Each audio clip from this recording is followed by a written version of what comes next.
ദൈവതിരുനാമത്തിന് മഹത്വം ഉണ്ടായിരിക്കട്ടെ. പ്രിയപ്പെട്ടവരെ, ഇന്നത്തെ വചന പഠന ശുശ്രൂഷയിലേക്ക് നിങ്ങളെ എല്ലാവരെയും സ്വാഗതം ചെയ്യുന്നു. പ്രാർത്ഥനയോടുകൂടെ നമുക്ക് ആരംഭിക്കാം. സ്വർഗസ്ഥനായ ഞങ്ങളുടെ പിതാവേ, നിന്റെ തിരുനാമം പരിശുദ്ധമാകപ്പെടണമേ. നിന്റെ രാജ്യം വരയണമേ. നിന്റെ തിരുവിഷ്ടം സ്വർഗത്തിലെ പോലെ ഭൂമിയിലുമാകണമേ. ഞങ്ങൾക്ക് ആവശ്യമാകുന്ന അപ്പം എന്ന് ഞങ്ങൾക്ക് തരണമേ. ഞങ്ങളുടെ കടക്കാരോട് ഞങ്ങൾ ക്ഷമിച്ചതുപോലെ ഞങ്ങളുടെ കടങ്ങളും പാപങ്ങളും ഞങ്ങളോട് ക്ഷമിക്കണമേ. പരീക്ഷയിലേക്ക് ഞങ്ങളെ പ്രവേശിപ്പിക്കരുതേ, പിന്നെയോ ദുഷ്ടനെ ഞങ്ങളെ രക്ഷിച്ചു കൊള്ളണമേ. എന്തുകൊണ്ടെന്നാൽ രാജ്യവും ശക്തിയും മഹത്വവും എന്നേക്കും നിനക്കുള്ളതാകുന്നു. ആമീൻ. കൃപ നിറഞ്ഞ മറിയുമേ, നിനക്ക് സമാധാനം. ഞങ്ങളുടെ കർത്താവ് നിന്നോടുകൂടെ സ്ത്രീകളിൽ നീ വാഴ്ത്തപ്പെട്ടവളാകുന്നു. നിന്റെ ഉദരഫലമായ യേശുമിശിഹ വാഴ്ത്തപ്പെട്ടവനാകുന്നു. ശുദ്ധമുള്ള കന്യക മറിയുമേ, തമ്പുരാന്റെ അമ്മേ, പാപികളായ ഞങ്ങൾക്ക് വേണ്ടി ഇപ്പോഴെപ്പോഴും ഞങ്ങളുടെ മരണസമയത്തും ദൈവം തമ്പുരാനോട് അപേക്ഷിച്ചു കൊള്ളണമേ. ആമീൻ. പ്രിയപ്പെട്ടവരെ, വിശുദ്ധ മത്തായിയുടെ സുവിശേഷം 26 അധ്യായമാണല്ലോ ഇന്ന് പഠിക്കുവാനായിട്ട് നമ്മൾ ആഗ്രഹിക്കുന്നത്. 26 അധ്യായത്തിന്റെ ആദ്യത്തെ വാക്യം ഇപ്രകാരമാണ്: ഈ വചനങ്ങളൊക്കെയും പറഞ്ഞു തീർന്ന ശേഷം യേശു ശിഷ്യന്മാരോട് എന്ന് പറഞ്ഞാണ് ഈ 26 അധ്യായം ആരംഭിക്കുന്നത്. നമുക്കറിയാം, 24, 25 അധ്യായങ്ങളിലൂടെ യേശുക്രിസ്തുവിന്റെ രണ്ടാമത്തെ വരവിനെ പറ്റിയും അതിനുശേഷമുള്ള ന്യായവിധിയെ പറ്റിയും സ്വർഗരാജ്യത്തിൽ ആരൊക്കെ പ്രവേശിക്കുമെന്നുള്ള സൂചനകളെ പറ്റിയൊക്കെ ഉപമകളിലൂടെ യേശു വളരെ സുദീർഘമായിട്ട് തൻ്റെ ചുറ്റും കൂടിയിരുന്ന ശിഷ്യ സമൂഹത്തെ പഠിപ്പിച്ചതിന് ശേഷം പിന്നീട് യേശു അധികം പഠിപ്പിക്കുന്ന നാളുകളെല്ലാം അവസാനിപ്പിച്ച് പുതിയൊരു ഘട്ടത്തിലേക്ക് കടക്കുകയാണ് 26 അധ്യായം മുതൽ. അതായത് ഇതുവരെ ദൈവരാജ്യത്തെ ഈ മനസ്സിലാക്കി കൊടുക്കാനുള്ള എല്ലാ കാര്യങ്ങളും യേശു ചെയ്തു കൊടുത്തു. ഇനി ദൈവരാജ്യത്തിലേക്കൊരു മനുഷ്യനെ കൈപിടിച്ച് ഉയർത്താൻ തക്ക വിധം തൻ്റെ ജീവിതത്തെ തന്നെ ബലിയാക്കി തീർക്കാൻ വേണ്ടി യേശു സ്വയം വിട്ടുകൊടുക്കുന്ന ഒരു സാഹചര്യത്തിലേക്ക് പ്രവേശിക്കുകയാണ്. അതിലെ 2 മുതലുള്ള രണ്ടാമത്തെ വാക്യം ഇങ്ങനെയാണ്: 2 ദിവസം കഴിഞ്ഞിട്ട് പെസഹ ആകുന്നു എന്ന് നിങ്ങൾ അറിയുന്നുവല്ലോ. അന്ന് മനുഷ്യപുത്രനെ ക്രൂശിപ്പാൻ ഏൽപ്പിക്കും എന്ന് പറഞ്ഞു. യേശു ഇവർക്ക് മുന്നറിയിപ്പ് വീണ്ടും കൊടുക്കുകയാണ്. 4ാമത്തെ തവണയാണ് യേശു ഇപ്പോ ശിഷ്യന്മാരോട് പറയുന്നത്. ഇത് യേശുവിന് വരാൻ പോകുന്ന പീഡാസഹനങ്ങളെ പറ്റി യേശു വെളിപ്പെടുത്തുന്നത് ഇപ്പൊ 4ാമത്തെ തവണയാണ്. അങ്ങനെ ഇത് പറയുമ്പോ 3ാമത്തെ വാക്യം: അന്ന് മഹാപുരോഹിതന്മാരും ജനത്തിന്റെ മൂപ്പന്മാരും കയ്യപ്പ മഹാപുരോഹിതന്റെ മണ്ഡപത്തിൽ വന്നുകൂടി യേശുവിനെ ഉപായത്തിൽ പിടിച്ചു കൊല്ലുവാൻ ആലോചിച്ചു. എങ്കിലും ജനത്തിൽ കലഹം ഉണ്ടാകാതിരിക്കാൻ പെരുന്നാളിൽ അരുത് എന്ന് പറഞ്ഞു. നിങ്ങൾ പ്രിയപ്പെട്ടവരെ, യേശു ഇത് പറയുന്ന ആ സമയത്ത് തന്നെ മറ്റൊരിടത്ത് മഹാപുരോഹിതന്മാരും അതുപോലെ തന്നെ പരീശന്മാരും സാധുക്യരും യേശുവിനെ ഇഷ്ടപ്പെടാത്തവരെല്ലാം കൂടി ചേർന്ന് യേശുവിനെ പിടിക്കുവാനായിട്ടുള്ള പദ്ധതികൾ മെനയുന്ന ഒരു സാഹചര്യം കൂടെ ഇവിടെ നമുക്ക് കണ്ടെത്താനായിട്ട് സാധിക്കുകയാണ്. പ്രിയപ്പെട്ടവരെ, അതിനുശേഷം 6 മുതലുള്ള വാക്യങ്ങളിൽ നമുക്കറിയാം, യേശു ഈ നാളുകളിൽ ഓശാന മുതൽ പിന്നീട് അങ്ങോട്ട് യേശുവിന്റെ ക്രൂശാരോഹണം വരെയുള്ള ദിവസങ്ങളിൽ യേശുക്രിസ്തു താമസിക്കുന്നത് ബെഥന്യയിലാണ്, ലാസറിന്റെ ഭവനത്തിലാണ് താമസിക്കുന്നത്. ഇപ്പൊ ഇവിടെ 6ാമത്തെ വാക്യം മുതൽ വായിക്കുമ്പോ യേശു ബെഥന്യയിൽ കുഷ്ഠരോഗിയായിരുന്ന ശീമോന്റെ വീട്ടിൽ ഇരിക്കുമ്പോൾ എന്നാണ് അവിടെ എഴുതി വെച്ചിരിക്കുന്നത്.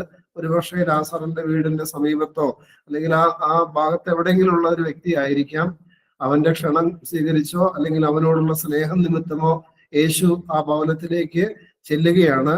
അങ്ങനെ അവിടെ ചെല്ലുമ്പോൾ ഒരു സ്ത്രീ വിലയേറിയ പരിമള തൈലം നിറഞ്ഞ ഒരു വെങ്കൽ ഭരണി എടുത്തും കൊണ്ട് അവന്റെ അടുക്കെ വന്നു. അവൻ പന്തിയിൽ ഇരിക്കുമ്പോൾ അത് അവന്റെ തലയിൽ ഒഴിച്ചു. അപ്പോ യേശു തമ്പുരാൻ എന്തിനാ ആ വീട്ടിലേക്ക് പോയതെന്ന് വെച്ചാൽ, ശീമോൻ യേശുവിനും ശിഷ്യന്മാർക്കും ഒരു വിരുന്നൊരുക്കിയിട്ടാണ് വിളിച്ചിരിക്കുന്നത്. അതുകൊണ്ടാണ് പന്തിയിൽ ഇരിക്കുമ്പോൾ എന്ന് ഇവിടെ രേഖപ്പെടുത്തി വെച്ചിരിക്കുന്നത്. പന്തിയിൽ ഇരുന്ന് ഭക്ഷണം കഴിക്കുമ്പോഴായിരിക്കാം, അല്ലെങ്കിൽ അവരോട് സംസാരിച്ചു കൊണ്ടിരിക്കുന്ന സാഹചര്യത്തിലായിരിക്കാം ഒരു സ്ത്രീ, ആ സ്ത്രീയുടെ പേര് വെളിപ്പെടുത്തുന്നില്ല, ആ സ്ത്രീ എന്താ ചെയ്യുന്നത്? വിലയേറിയ പരിമള തൈലം നിറഞ്ഞ ഒരു വെങ്കൽ ഭരണി എടുത്തുകൊണ്ട് അവന്റെ അടുക്കൽ വന്നു. ഇത് മറ്റു സുവിശേഷങ്ങളിൽ നമുക്ക് കണ്ടെത്താനായിട്ട് സാധിക്കും. ഈ തൈലത്തിന് പറയുന്ന നർദീൻ തൈലം എന്ന് പറയുന്നുണ്ട്. ഈ നർദീൻ തൈലം ഇന്ത്യയിൽ ഉത്പാദിപ്പിക്കുന്നതാണ്. ഇവിടെ നിന്ന് ഇസ്രായേൽക്കാര് അങ്ങോട്ട് എത്തിച്ചിട്ടാണ് അത് അവര് ഉപയോഗിക്കുന്നത്. അപ്പോൾ ഈ നർദീൻ തൈലം ഇത് വളരെ വില കൂടിയ ഒരു തൈലമാണ്. പ്രത്യേകിച്ച് ഒരു യഹൂദന്റെ ജീവിതം, അവന് ഒരു കൂലിപ്പണിയെടുത്ത് ജീവിക്കുന്ന ഒരു യഹൂദനാണെങ്കിൽ ഒരു വർഷം അവൻ കൂലിപ്പണിയെടുത്ത് കിട്ടുന്ന ശമ്പളം എത്രയാണോ അത്രയും ശമ്പളം ഉപയോഗിച്ചാൽ മാത്രമേ നർദീൻ തൈലം വാങ്ങാനായിട്ടുള്ള പണം ലഭിക്കുകയുള്ളൂ. അപ്പൊ ഇത് ഒരു ആയുസിന്റെ എന്ന് പറഞ്ഞാൽ ഒരു സംവത്സരത്തെ അല്ലെങ്കിൽ ഒരു വർഷത്തെ മുഴുവനും അധ്വാനം യേശുവിന് വേണ്ടി സമർപ്പിക്കുന്ന ഒരു സ്ത്രീയെയാണ് ഇവിടെ കണ്ടെത്താനായിട്ട് സാധിക്കുന്നത്. അപ്പൊ ഇങ്ങനെ കൊണ്ടുവന്ന് ഒഴിക്കുമ്പോൾ ശിഷ്യന്മാര് വളരെ മുഷിഞ്ഞ് ആരോട് സംസാരിക്കുന്നുണ്ട്? ആ സ്ത്രീയോട് സംസാരിക്കുന്നുണ്ട്. എന്തിനാണ് ഇങ്ങനെ ഒരു പാഴ്ചെലവ് ചെയ്യുന്നത്? ഇത് വിറ്റ് ആർക്ക് കൊടുക്കാമായിരുന്നു എന്ന് പറയുന്നത്? ദരിദ്രന്മാർക്ക് കൊടുക്കാമായിരുന്നല്ലോ, ഇങ്ങനെ ഒരു പാഴ്ചെലവ് ചെയ്യണ്ടല്ലോ എന്ന് പറയുകയാണ്. ശിഷ്യന്മാർ ഇത് പറയാനുള്ള കാര്യമുണ്ട്. കാരണം എന്താണെന്ന് വെച്ചാൽ 24-ാം അധ്യായത്തിൽ യേശുക്രിസ്തുവിന്റെ ന്യായവിധിയെ പറ്റിയുള്ള വെളിപ്പെടുത്തലിൽ യേശു പഠിപ്പിക്കുന്നുണ്ട്. എന്താണ്? ഞാൻ നഗ്നനായിരുന്നു, നിങ്ങൾ എന്നെ ഉടുപ്പിച്ച്, ഞാൻ പട്ടിണിയായിരുന്നു, നിങ്ങൾ എനിക്ക് ഭക്ഷണം തന്നു, ഞാൻ ദാഹിക്കുന്നവനായിരുന്നു, വെള്ളം തന്നു എന്നൊക്കെ പറയുന്നുണ്ട്. അപ്പൊ ഈ ചെറിയവന് കൊടുത്തതെല്ലാം എനിക്കാകുന്നു എന്ന് പറഞ്ഞ് അങ്ങനെ പഠിപ്പിച്ച യേശു അപ്പൊ ദരിദ്രന്മാരെ കരുതണമെന്ന് യേശു വളരെ നാളുകളായിട്ടില്ല, ഏറ്റവും അടുത്ത ദിവസങ്ങളിൽ പഠിപ്പിച്ച ഒരു കാര്യമാണ്. അതുകൊണ്ടാണ് ശിഷ്യന്മാർ അങ്ങനെ പറയുന്നത്.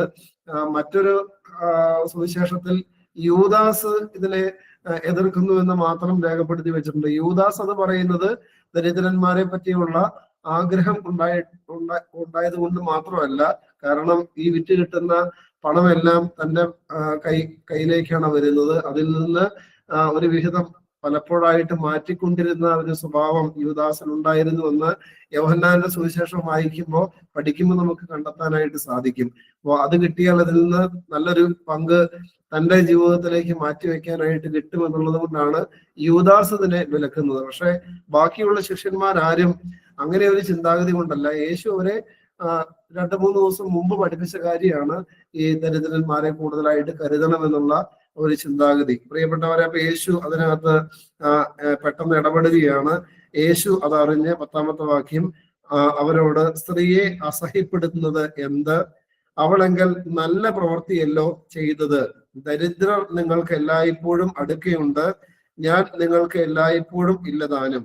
അവൾ ഈ തൈലം എന്റെ ദേഹത്തിൽ ഒഴിച്ചത് എന്റെ ശവസംസ്കാരത്തിനായി ചെയ്തതാകുന്നു എന്ന് യേശു പറയുകയാണ്. അപ്പൊ നമുക്കറിയാം, ഇനി അങ്ങോട്ട് 2 ദിവസം കഴിയുമ്പോൾ യേശു ക്രൂശിൽ തറയ്ക്കപ്പെടുകയും അന്ന് വൈകുന്നേരത്ത് തന്നെ ക്രൂശിൽ നിന്ന് അരിമത്യക്കാരൻ യൗസേപ്പും അതുപോലെ തന്നെ നിക്കോദിമോസും ചേർന്ന് യേശുവിന്റെ ശരീരം അവർ സ്വീകരിക്കുകയും ചെയ്യുന്നുണ്ട്.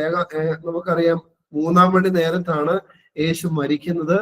അതായത് 3-ാം മണി എന്ന് പറഞ്ഞു കഴിഞ്ഞാൽ യഹൂദന്മാരുടെ 3-ാം മണിയിൽ 9-ാം മണി സമയത്താണ് യേശു മരിക്കുന്നത്. യഹൂദന്മാരുടെ ഉച്ച കഴിഞ്ഞുള്ള 3 മണി സമയമാണ് ഈ 9-ാം മണി. അപ്പൊ ഈ 9-ാം മണി നേരത്ത് യേശു മരിക്കുമ്പോൾ യേശുവിന്റെ ശരീരം പിന്നീട് ആവശ്യപ്പെടാൻ പീലാത്തോസിനെ പോയി കാണുന്നു. അതോടൊപ്പം അദ്ദേഹത്തിന്റെ അനുവാദം വാങ്ങിയിട്ട് തിരിച്ചു വന്നിട്ടാണ് ഈ ശരീരം ഇറക്കുന്നത്. അപ്പോ ഏതാണ്ട് 5 മണിയെങ്കിലും ആയിട്ടുണ്ടാകും. അപ്പൊ 6 മണിക്കാണ് ശാബത്ത് ആരംഭിക്കുന്നത്. അപ്പൊ യഹൂദന്മാരെ സംബന്ധിച്ച് ശാബത്ത് ആരംഭിച്ചു കഴിഞ്ഞാൽ പിന്നെ യാതൊരു പണികളും എടുക്കാനായിട്ട് പറ്റില്ല.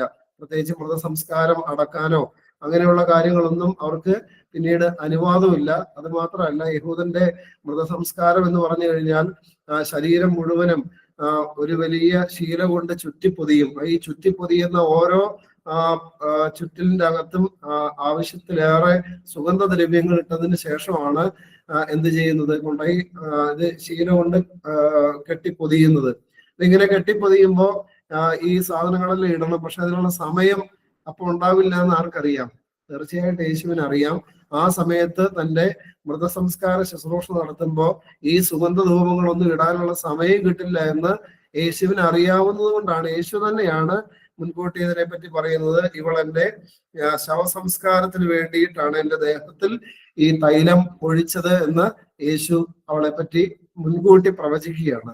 യേശുവിനറിയാം ഈ സാഹചര്യത്തിൽ പറ്റില്ല, വെറുതെ ശീലം കൊണ്ട് തുണി പൊതിഞ്ഞ് പെട്ടെന്ന് കൊണ്ട് അടക്കേണ്ട ഒരു സാഹചര്യം ആയിരിക്കും. അതുകൊണ്ടാണ് യേശു ഇങ്ങനെ ഈ ഒരു കാര്യത്തെ പറ്റി ഇങ്ങനെ പ്രഖ്യാപിക്കുന്നത്. അതിനുശേഷം 13-ാമത്തെ വാക്യം പറയുകയാണ്, ലോകത്തിൽ എങ്ങും ഈ സുവിശേഷം പ്രസംഗിക്കുന്നിടത്തെല്ലാം അവൾ ചെയ്തതും അവളുടെ ഓർമ്മയ്ക്കായി പ്രസ്താവിക്കുമെന്ന് ഞാൻ സത്യമായിട്ട് നിങ്ങളോട് പറയുന്നു. അപ്പോ ഒന്നാലോചിച്ച് നോക്കിയേ, ജീവിതത്തിൽ വിലയേറിയ ഒരു തൈലം, അതിലും വിലയേറിയ യേശുവിന് വേണ്ടി ജീവിതത്തെ സമർപ്പിച്ചു കഴിയുമ്പോ, അതായത് ദൈവത്തെ മാനിച്ചു കഴിയുമ്പോ, കർത്താവ് എന്താ ഇവിടെ പറയുന്നത്? ലോകത്തിൽ എവിടെയെല്ലാം സുവിശേഷം പ്രഘോഷിക്കപ്പെടുന്നുണ്ടോ അവിടെയെല്ലാം ഈ സ്ത്രീയെ പറ്റി പരാമർശിക്കും. അതായത് ഈ സ്ത്രീയുടെ ഒന്നാലോചിക്കുക, ഒരു വർഷം മുഴുവനും അധ്വാനിച്ചുണ്ടാക്കിയ പണം അവളുടെ മറ്റു പല കാര്യങ്ങൾക്ക് വേണ്ടി, വിനോദങ്ങൾക്ക് വേണ്ടിയോ അല്ലെങ്കിൽ അവളുടെ മറ്റ് ഭൗതിക ആവശ്യങ്ങൾക്കൊക്കെ വേണ്ടി ഉപയോഗിക്കേണ്ടിയിരുന്ന ആ പണം, അത് ഉപയോഗിച്ച് അവള് യേശുവിന് വേണ്ടി ഈ ഒരു തൈലം, വിലയേറിയ തൈലം വാങ്ങി അവൾ യേശുവിനെ മഹത്വപ്പെടുത്തുമ്പോ, ദൈവത്തെ മഹത്വപ്പെടുത്തുമ്പോ അവളുടെ ജീവിതത്തെ ആരാ മഹത്വപ്പെടുത്തുന്നത്? അവളുടെ ജീവിതത്തെ യേശുവാണ് മഹത്വപ്പെടുന്നത്. എവിടെയെല്ലാം ലോകത്തിൽ എവിടെ സുവിശേഷം പ്രഘോഷിക്കപ്പെട്ടാലും, ഇന്ന് നമ്മൾ ഈ ഗൂഗിൾ പ്ലാറ്റ്ഫോമിൽ സുവിശേഷം പ്രസംഗിക്കുമ്പോഴും ആരെ പറ്റി പറയുക? ഇവരെ പറ്റി പറഞ്ഞിട്ടേ മുന്നോട്ട് പോകാനായിട്ട് പറ്റൂ എന്ന് വചനം വെളിപ്പെടുത്തുകയാണ്. എല്ലാ 4 സുവിശേഷങ്ങളും ഇത് രേഖപ്പെടുത്തി വെച്ചിട്ടുണ്ട്. എല്ലാ കാര്യങ്ങളും നമുക്കറിയാം, 4 സുവിശേഷങ്ങളും രേഖപ്പെടുത്തിയിട്ടില്ല. അതായത് സുവിശേഷത്തിൽ അതിൽ തന്നെ കുറെ കാര്യങ്ങളുണ്ട്. ലൂക്കോസിലുള്ളത് ചിലപ്പോൾ മർക്കോസിനും മത്തായിലും ഉണ്ടാവണമെന്നില്ല. പക്ഷെ കുറെയൊക്കെ സാമ്യതകൾ ഈ സമവീക്ഷണ സുവിശേഷങ്ങളിലുണ്ട്.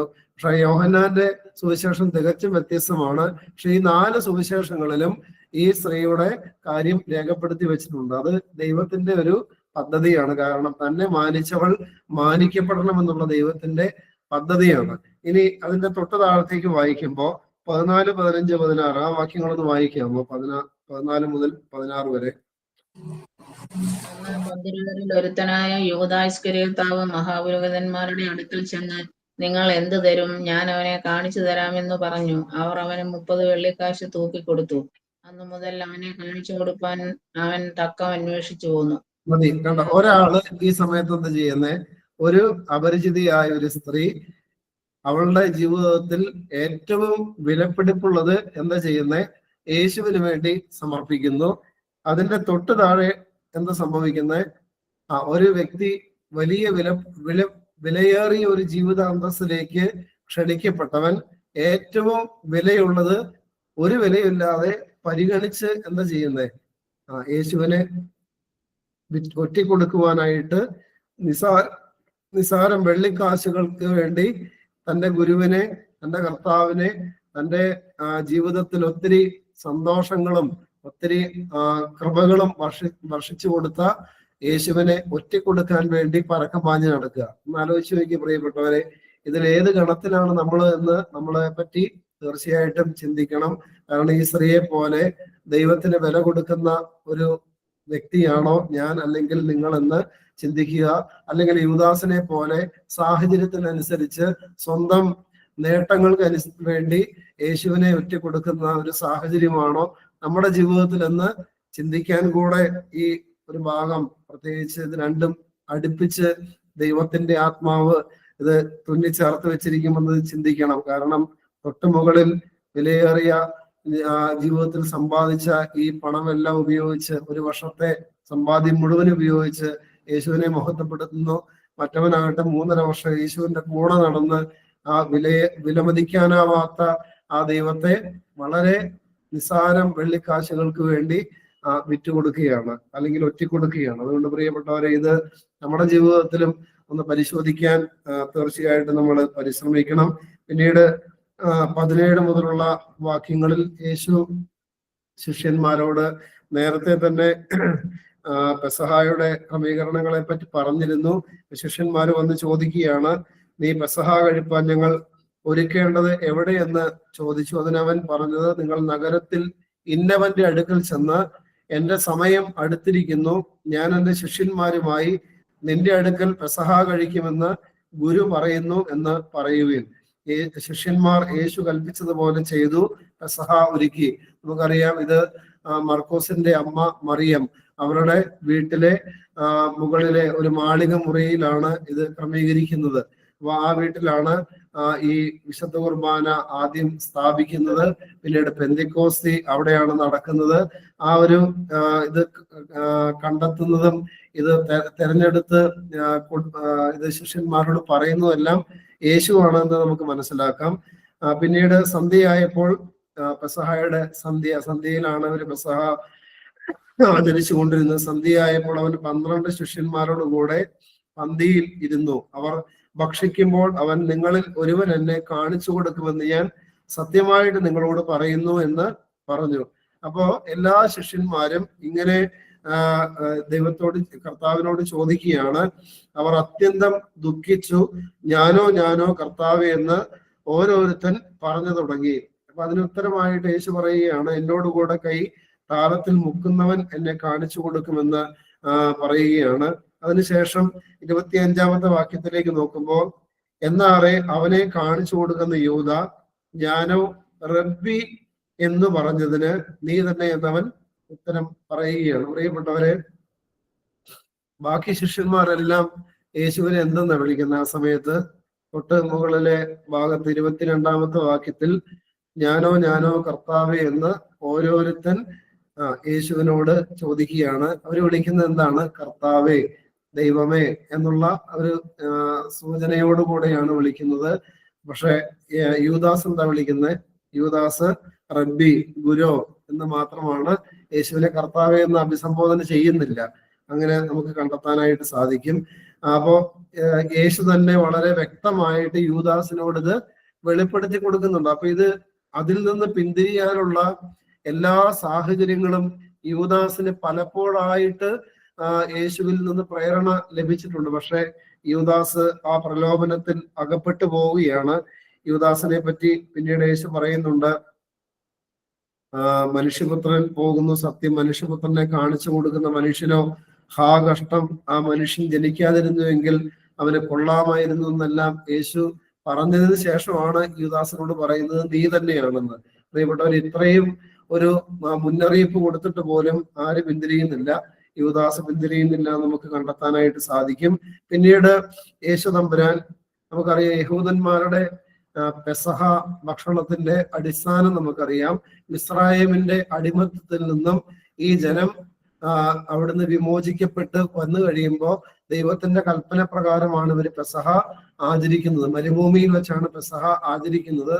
അത് ആ പെസഹ ആചരണത്തിൽ ഇവർക്ക് പ്രധാനമായിട്ടും ചെയ്തുകൊണ്ടിരുന്നത് ഒരു കുഞ്ഞാടിനെ അറുത്ത് അതിന്റെ തോലൊരിച്ച് അതിന്റെ മാംസം ചുട്ടെടുക്കും.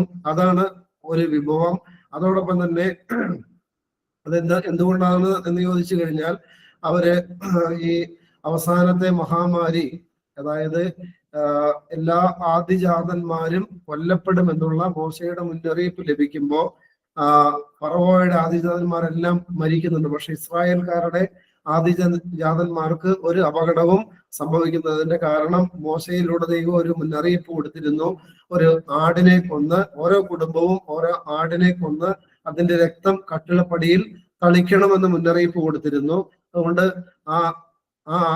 അതിന്റെ സൂചകമായിട്ടാണ് ഒരു ആടിനെ കൊന്ന് അറുത്ത് അത് ചുട്ട് അത് വെക്കും. അതിന്റെ കൂടെ തന്നെ രണ്ടാമത് അവർ ഉപയോഗിക്കുന്നത് പുളിപ്പില്ലാത്ത അപ്പം. നമുക്കറിയാം, ഇസ്രായേലിൽ നിന്ന് അവർ പുറപ്പെട്ടു പോകുമ്പോൾ പുളിച്ചു പൊങ്ങാത്ത അപ്പവും മാവും എടുത്തിട്ടാണ് പോകുന്നത്. പിന്നീട് അവര് അത് ഉണ്ടാക്കുമ്പോൾ പുളിപ്പില്ലാത്ത അപ്പമാണ് ആദ്യ നാളുകളിൽ അവര് ഉപയോഗിക്കുന്നത്. അതിന്റെ സൂചനയായിട്ടാണ് ആ പുളിപ്പില്ലാത്ത അപ്പം ഉപയോഗിക്കുന്നത്.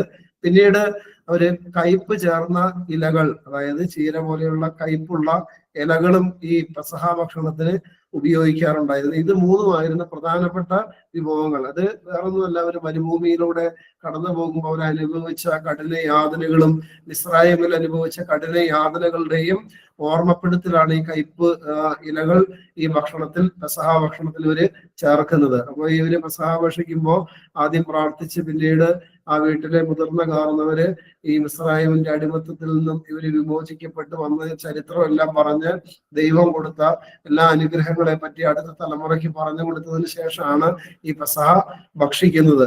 യേശുതമ്പുരാൻ ഇവിടെ ഈ ഇതിനകത്ത് പിന്നീട് നമുക്കറിയാം ഇതിന്റെ കൂടെ കുറെ വർഷങ്ങൾക്ക് ശേഷം യഹൂദന്മാരുടെ പെസഹായിൽ വീഞ്ഞ് കൂടെ ഉപയോഗിക്കാനായിട്ട് തുടങ്ങി. അതായത് ആദ്യ നാളുകളിൽ ഇല്ലായിരുന്നു. മിസ്രയീമിന്റെ അടിമത്തത്തിൽ നിന്ന് അവര് വിമോചിക്കപ്പെട്ട് വരുന്ന സമയത്ത് വീഞ്ഞ് ഉപയോഗിച്ചിരുന്നില്ല. പക്ഷെ പിന്നീട് ഇസ്രായേൽ വന്ന് ഇവര് അവർക്ക് സ്ഥലമൊക്കെ കിട്ടിക്കഴിയുമ്പോൾ അവര് വീഞ്ഞു കൂടെ ഈ പെസഹ ഭക്ഷണത്തോടു കൂടെ ചേർക്കുവാനായിട്ട് തുടങ്ങി.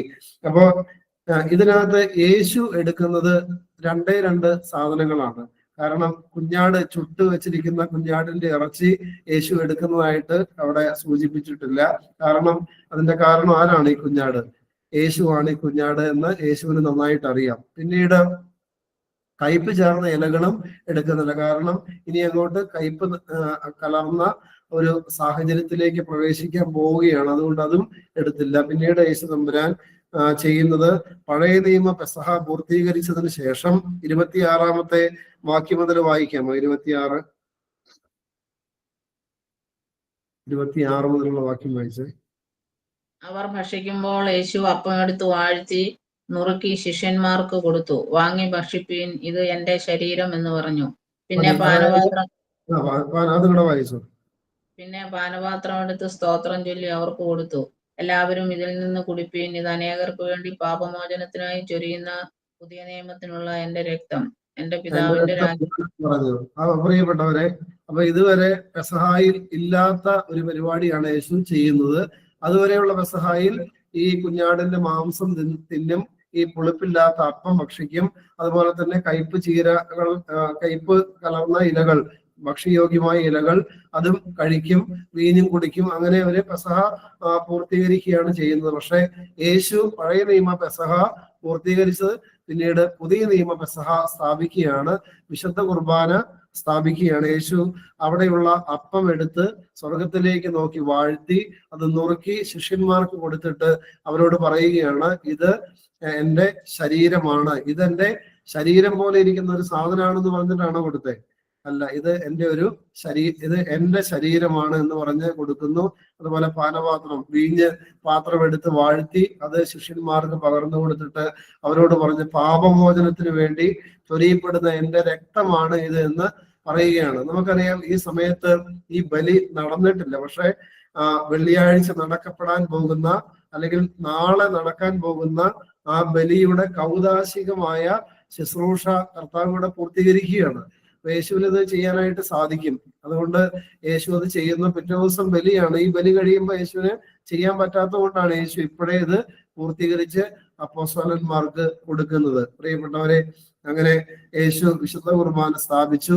യേശു പറയുകയാണ്, ഇത് എന്റെ ശരീരമാണ്, ഇത് വാങ്ങി ഭക്ഷിക്കണം. അപ്പൊ യേശുവിന്റെ ശിഷ്യഗണത്തിലേക്ക് വിളിക്കപ്പെടുന്ന എല്ലാവർക്കും എന്ത് ദൈവം തരുന്നുണ്ട്? കർത്താവ് തരുന്നുണ്ട്.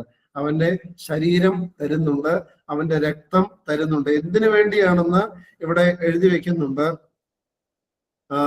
പാപമോചനത്തിനായി ചൊരിയുന്ന പുതിയ നിയമത്തിനുള്ള എന്റെ രക്തമെന്ന് യേശു തന്റെ രക്തത്തെ പറ്റി പറയുന്നുണ്ട്. അപ്പോ ഒരു വിശുദ്ധ കുർബാനയിൽ വിശുദ്ധിയോടും ഒരുക്കത്തോടും കൂടെ പങ്കെടുക്കുന്ന ഓരോ വ്യക്തികൾക്കും, വിശുദ്ധ കുർബാന സ്വീകരിക്കുന്ന ഓരോ വ്യക്തികൾക്കും ലഭിക്കുന്ന വലിയൊരു കൃപയാണെന്ത്? പാപമോചനം. അത് നമ്മൾ അറിയാതെ തന്നെ നമ്മുടെ പാപങ്ങൾ ഈ ബലിയിലൂടെ ക്ഷമിക്കപ്പെടുന്നുണ്ട്.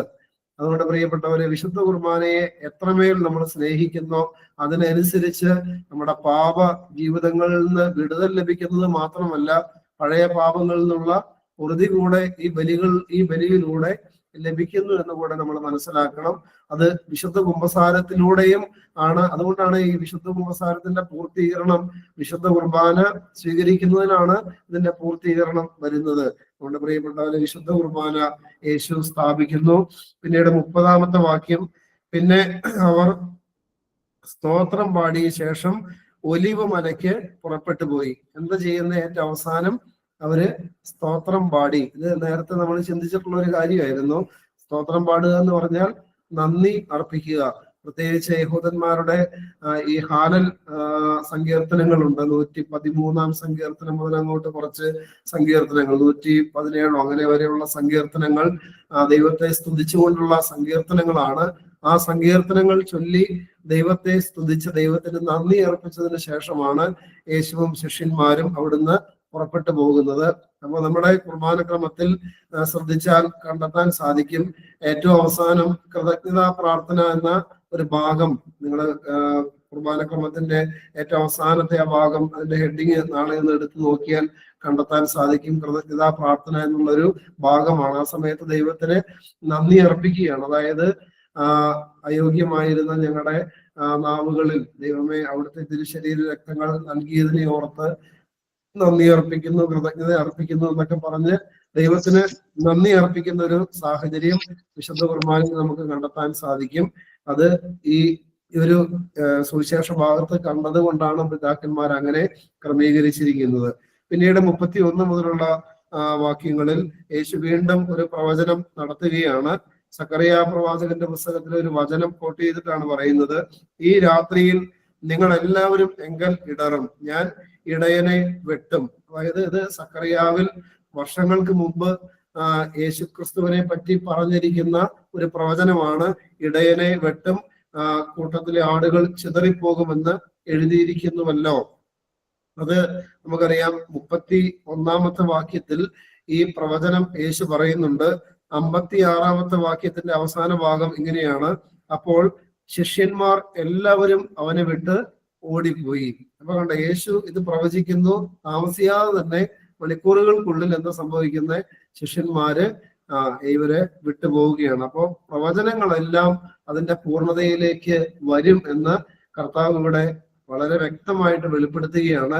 ശരിക്കും സത്യമായിട്ട് നമ്മളൊന്ന് വേദപുസ്തകം പഠിച്ചു കഴിഞ്ഞാൽ വേദപുസ്തകത്തിലെ ഏതാണ്ട് 80% പ്രവചനങ്ങളും ഈ നാളുകളിൽ പൂർത്തീകരിക്കപ്പെട്ടു. ബാക്കി 20% തീർച്ചയായിട്ടും എന്താ പൂർത്തീകരിക്കപ്പെടുമില്ലേ? തീർച്ചയായിട്ടും പൂർത്തീകരിക്കപ്പെടും. അത് നേരത്തെ 24 അധ്യായത്തിലും ഒക്കെ നമ്മൾ കണ്ടതാണ്. യേശുവിന്റെ വരവിനെ പറ്റിയുള്ള യേശുവിന്റെ പ്രവചനങ്ങൾ, അതൊക്കെ ഇനി ഈ അന്ത്യകാലഘട്ടത്തിൽ സംഭവിക്കാനുള്ളതിന്റെ പൂർണ്ണതയിലേക്ക് വരാനുള്ളത്. വെളിപാട് പുസ്തകത്തിൽ പറയുന്ന കാര്യങ്ങളൊക്കെ ഇനി സംഭവിക്കാനിരിക്കുന്നു. അതിന്റെയൊക്കെ ചില സ്റ്റേജിലേക്കൊക്കെ ഓൾറെഡി നമ്മൾ പ്രവേശിച്ചു കഴിഞ്ഞു. വെളിപാട് പുസ്തകമൊക്കെ നന്നായിട്ട് വായിച്ചു പഠിക്കുമ്പോൾ അതൊക്കെ നമുക്ക് കണ്ടെത്താനായിട്ട് സാധിക്കും. അതുകൊണ്ട് പ്രിയപ്പെട്ടവരെ, ഈ പ്രവചനങ്ങളെല്ലാം പൂർത്തീകരിക്കപ്പെട്ടെങ്കിൽ വിശുദ്ധ മത്തായിയുടെ സുവിശേഷത്തിൽ കാണുന്ന വലിയൊരു സവിശേഷതയാണ്, പഴയ നിയമ ഗ്രന്ഥങ്ങളിലെ യേശുവിനെ പറ്റി പറഞ്ഞ എല്ലാ വചനങ്ങളും എടുത്തു വെച്ചിട്ട് അത് പൂർത്തിയായി എന്ന് വിശുദ്ധ മത്തായി സമർത്ഥിക്കുന്നുണ്ട്. അപ്പൊ പ്രവചനങ്ങളെല്ലാം പൂർത്തിയാക്കപ്പെടും എന്ന് തീർച്ചയായിട്ടും യേശുവും ഇവിടെ വെളിപ്പെടുത്തുകയാണ്. അതിനുശേഷം അതിന് പത്രോസ്ലീഹ പെട്ടെന്ന് കയറി പറയുകയാണ്, ആരൊക്കെ നിങ്ങൾ ഇടറിയാലും ഞാൻ നിന്നെ ഒരിക്കലും ഉപേക്ഷിച്ചു പോവുകയില്ല എന്ന് യേശുവിനോട് പറയുമ്പോ യേശു എന്താ പറയുന്നത്? ഈ രാത്രിയിൽ കോഴി കൂകും മുമ്പേ നീ 3 വട്ടം എന്നെ തള്ളി പറയുമെന്ന് ഞാൻ സത്യമായിട്ട് നിന്നോട് പറയുന്നു എന്ന് പറഞ്ഞു. നിന്നോട് കൂടെ മരിക്കേണ്ടി വന്നാലും ഞാൻ നിന്നെ തള്ളി പറയുകയില്ല എന്ന് പത്രോസ് അവനോട് പറഞ്ഞു. അതുപോലെ തന്നെ ശിഷ്യന്മാർ എല്ലാവരും പറഞ്ഞു. അപ്പൊ പത്രോസ്ലീഹ ഇത് പറയുന്നതിന്റെ കൂടെ തന്നെ ശിഷ്യന്മാരും എന്ന് പറയുന്നുണ്ട്. ശിഷ്യന്മാരും പറയുന്നുണ്ട്, കർത്താവേ, ഞങ്ങൾ ആരും നിന്നെ തള്ളി പറയില്ല, മരിക്കേണ്ടി വന്നാലും നിനക്ക് വേണ്ടി നിലകൊള്ളുമെന്ന് പറയുന്നുണ്ട്. പ്രിയപ്പെട്ടവരെ, അതിനുശേഷം യേശു ഗത്സമൻ തോട്ടത്തിലേക്ക് പോവുകയാണ്. അവിടെ പോയി ശിഷ്യന്മാരുടെ ഇടയിൽ നിന്ന് 3 പേരെ എപ്പോഴും വിളിക്കാറുള്ളത് പോലെ പത്രോസിനെയും യാക്കോബിനെയും യോഹന്നാനെയും പ്രത്യേകം വിളിച്ചിട്ട് ബാക്കിയുള്ളവരെ ഒരിടത്ത് അവിടെ ഇരുന്ന് പ്രാർത്ഥിക്കാനായിട്ടുള്ള നിർദ്ദേശം കൊടുത്തിട്ട് ഇവരെ 3 പേരെയും വിളിച്ച് കുറെ കൂടെ ഗത്സമൻ തോട്ടത്തിന്റെ ഉള്ളറയിലേക്ക് ചെല്ലുകയും യേശു പിന്നീട് ഒരു കല്ലേറ് ദൂരം പോയി കവിണ്ണ് വീണ് കടന്ന് കർത്താവിന്റെ പിതാവായ ദൈവത്തിന്റെ സന്നിധിയിൽ പ്രാർത്ഥിക്കുന്ന സാഹചര്യവുമാണ് ഈ ഗത്സമൻ തോട്ടത്തിൽ നമുക്ക് കണ്ടെത്താനായിട്ട് സാധിക്കുന്നത്. ഏതാണ്ട് 3 മണിക്കൂർ സമയം യേശു പ്രാർത്ഥിക്കുന്നുണ്ട്. അതായത് ഓരോ തവണ യേശു മരണവേദന പോലെ അതിദുഃഖിതമായിരിക്കുന്ന സാഹചര്യത്തിൽ പോയി പ്രാർത്ഥിക്കുകയാണ്. പ്രാർത്ഥിക്കുന്നത് എന്താണെന്നുള്ളത് ഇവിടെ രേഖപ്പെടുത്തി വെച്ചിട്ടുണ്ട്. അവൻ അല്പം മുമ്പോട്ട് ചെന്ന് കവിണ്ണ് വീണു, പിതാവേ, കഴിയുമെങ്കിൽ ഈ പാനപാത്രം എങ്കിൽ നിന്ന് നീങ്ങിപ്പോകണമേ, എങ്കിലും ഞാൻ ഇച്ഛിക്കും പോലെയല്ല നീ ഇച്ഛിക്കും പോലെ ആകട്ടെ എന്ന് പ്രാർത്ഥിച്ചു. അപ്പോ ഈ കാര്യം തന്നെയാണ് 3 മണിക്കൂർ സമയവും 3 സമയത്ത് പോയിരുന്ന് യേശു പ്രാർത്ഥിക്കുന്നത്. വേറെ ഒന്നും പ്രാർത്ഥിക്കുന്നില്ല. പിതാവേ, ഇത് മാറിപ്പോകണം എന്നാണ് ആഗ്രഹിക്കുന്നത്, പക്ഷെ എങ്കിലും ഞാൻ ആഗ്രഹിക്കുന്നത് പോലെയല്ല, അവിടുന്ന് ഇച്ഛിക്കുന്നത് പോലെ ആയിത്തീരട്ടെ എന്ന് യേശു പ്രാർത്ഥിക്കുകയാണ്. പ്രിയപ്പെട്ടവരെ, വലിയൊരു സഹനത്തിലേക്ക് കടന്നു പോകുന്നതിന് മുമ്പ് യേശു എന്താ ചെയ്യുന്നത്? യേശു പ്രാർത്ഥന കൊണ്ട് അതിനുവേണ്ടി ഒരുങ്ങുകയാണ്. നമ്മുടെയൊക്കെ ജീവിതത്തിൽ നമുക്ക് അറിയില്ല, യേശുവിന് പിന്നെ ദൈവമായിരുന്നത് കൊണ്ട് യേശുവിന് വരാൻ പോകുന്ന സഹനങ്ങളെ പറ്റി മുൻകൂട്ടി അറിവുണ്ട്. അതുകൊണ്ട് യേശുവിനെ പ്രാർത്ഥിച്ച് അതിനുവേണ്ടി ഒരുങ്ങാൻ സാധിക്കുമായിരുന്നു. പക്ഷെ നമുക്ക് വരാൻ പോകുന്ന സഹനങ്ങളെ പറ്റി പ്രത്യേകിച്ച് മുന്നറിവൊന്നുമില്ല. നാളെ എന്താണ്, അടുത്ത മണിക്കൂർ എന്താണെന്ന് നമുക്കറിയില്ല. അതുകൊണ്ട് ഇതൊക്കെ വരും എന്നുള്ള പ്രതീക്ഷയോടുകൂടെ എന്ത് ചെയ്യണം? പ്രാർത്ഥനയിൽ മുഴുകിയിരിക്കുന്ന ഒരു ജീവിതമാണെങ്കിൽ തീർച്ചയായിട്ടും ഈ വരുന്ന സഹനങ്ങളെ എല്ലാം നേരിടാനായിട്ടുള്ള ഒരു കരുത്ത് ദൈവത്തിന്റെ കൃപയാൽ നമുക്ക് ഓരോരുത്തർക്കും ലഭിക്കും. ഇവിടെ ശിഷ്യന്മാര് നമുക്കറിയാം, യേശു 3 പേരെ വിളിച്ചുകൊണ്ട് യേശുവിന്റെ കൂടെ ഇരുത്തി എന്തെന്ന് പറഞ്ഞിട്ടാ നിങ്ങൾ ഇവിടെ ഇരുന്ന് പ്രാർത്ഥിക്കുവാനായിട്ട് ഉള്ള ആഹ്വാനം കൊടുത്തിട്ടാണ് പോകുന്നത്. പക്ഷെ 40-ാമത്തെ വാക്യം എടുത്ത് വായിക്കുമ്പോൾ ഇങ്ങനെയാണ്: പിന്നെ അവൻ ശിഷ്യന്മാരുടെ അടുക്കൽ വന്നു, അവർ ഉറങ്ങുന്നത് കണ്ടു. പത്രോസിനോട്, എന്നോട് കൂടെ ഒരു നാഴിക പോലും ഉണർന്നിരിപ്പാൻ നിങ്ങൾക്ക് കഴിഞ്ഞില്ലയോ? എന്നിട്ട് 41-ാമത്തെ വാക്യം ശ്രദ്ധിക്കണം: പരീക്ഷയിൽ അകപ്പെടാതിരിപ്പാൻ ഉണർന്നിരുന്ന് പ്രാർത്ഥിപ്പീൻ, ആത്മാവ് ഒരുക്കമുള്ളത് ജഡമോ ബലഹീനമത്ര എന്ന് പറഞ്ഞു. അപ്പോ ശിഷ്യന്മാരെ പ്രാർത്ഥിക്കാൻ വേണ്ടിയിട്ടാണ് കൊണ്ട് ഇരുത്തിയത്. പക്ഷെ അവർക്ക് ക്ഷീണം കാരണം അവര് ഇരുന്ന് ഉറങ്ങിപ്പോയി. പ്രിയപ്പെട്ടവരെ, എന്താ സംഭവിക്കുന്നത്? യേശു പ്രാർത്ഥിച്ചു. യേശു ഈ സഹനത്തെ വളരെ ഭംഗിയായിട്ട് അതിജീവിച്ചു. ശിഷ്യന്മാര് കിടന്നുറങ്ങി. അവർക്ക് എന്ത് ചെയ്യേണ്ടി വന്നു? അവര് നേരത്തെ പറഞ്ഞ കാര്യം ചെയ്യാൻ പറ്റുമോ?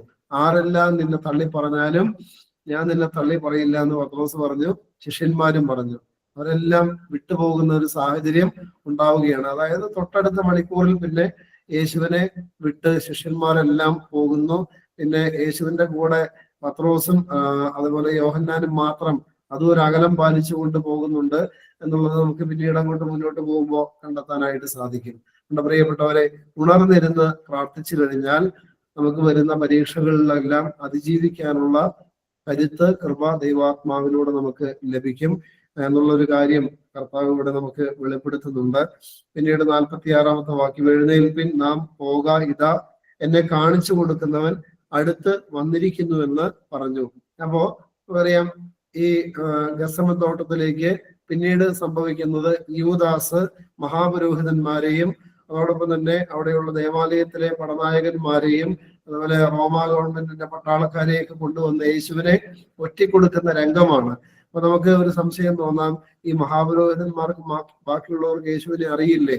തീർച്ചയായിട്ടും അറിയാം. പക്ഷെ ഗത്സമൻ തോട്ടത്തിൽ അവര് ഇരുട്ട് നിറഞ്ഞ ഒരു തോട്ടമാണ്. അവിടെ ചെന്ന് യേശുവിനെ കണ്ടുപിടിക്കുക ചിലപ്പോൾ പ്രയാസമാണ്. ജനത്തിന്റെ എതിർപ്പുണ്ടാകാനായിട്ടുള്ള സാധ്യതയുണ്ട്. ശിഷ്യന്മാരുടെ ഇടപെടൽ ഉണ്ടാവാൻ സാധ്യതയുണ്ട്. അപ്പൊ എത്രയും പെട്ടെന്ന് യേശുവിനെ കിട്ടിക്കഴിഞ്ഞാൽ പെട്ടെന്ന് ബന്ധിച്ച് കൊണ്ടുപോകാനായിട്ട് സാധിക്കും. അത് മാത്രമല്ല, യഹൂദന്മാര് അവരുടെ വലിയ പെരുന്നാളാണ് പെസഹ പെരുന്നാള്. മഹാപുരോഹിതന്മാരും അതുപോലെ പുരോഹിതന്മാരൊക്കെ അന്ന് പെസഹ ഭക്ഷിച്ച് പ്രാർത്ഥിച്ച് ദൈവത്തെ സ്തുതിച്ചിരിക്കേണ്ട ആളുകളാണ്. പക്ഷെ അവരിപ്പോ എവിടെയാണ്? അവര് പെസഹ ഭക്ഷണമൊക്കെ പെട്ടെന്ന് പൂർത്തീകരിച്ചിട്ട് യേശുവിനെ പിടിക്കാനായിട്ട് ഈ ഗത്സമൻ തോട്ടത്തിലേക്ക് വന്നിരിക്കുകയാണ്. അപ്പോ എത്രയും പെട്ടെന്ന് തന്നെ യേശുവിനെ പിടിച്ചുകൊണ്ട് പോകണം. അപ്പോ നമുക്കറിയാം, യേശുവും ശിഷ്യന്മാരും ഒക്കെ ഏകദേശം കുറെ പേരും സമപ്രായക്കാരാണ്, ഒരേപോലെയൊക്കെയാണ് കുറെ പേരൊക്കെ ഇരുന്നതെന്ന് വേദപണ്ഡിതന്മാര് അവരുടെ രേഖകളിലൊക്കെ എഴുതി വെച്ചതായിട്ട് വായിച്ചിട്ടുണ്ട്.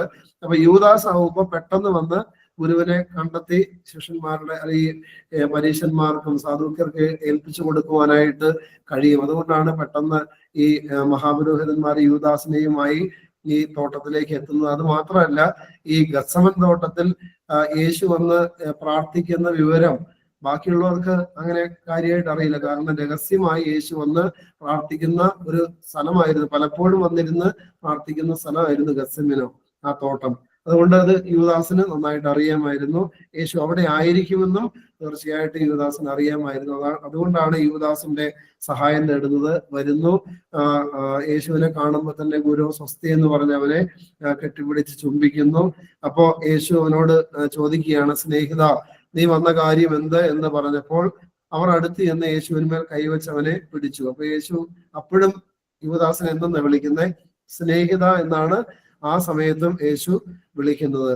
അപ്പോ കുതികാല് കെട്ടാൻ വരുന്നവനെയും യേശു സ്നേഹിത എന്ന് വിളിക്കുന്നു എങ്കിൽ തീർച്ചയായിട്ടും നമ്മളെ ഉപദ്രവിച്ചവർ, നമ്മളെ വേദനിപ്പിച്ചവർ, നമ്മളെ പറ്റി മോശമായിട്ട് പറഞ്ഞു നടന്നവർ, ഇവരെയൊക്കെ സ്നേഹിതന്മാരായി വെറുപ്പ് കൂടാതെ അവർക്ക് വേണ്ടി പ്രാർത്ഥിച്ചവരെ പരിഗണിക്കണം എന്നുള്ള ഒരു സൂചന കൂടെ യേശു ഇതിലൂടെ വെളിപ്പെടുത്തുകയാണ്.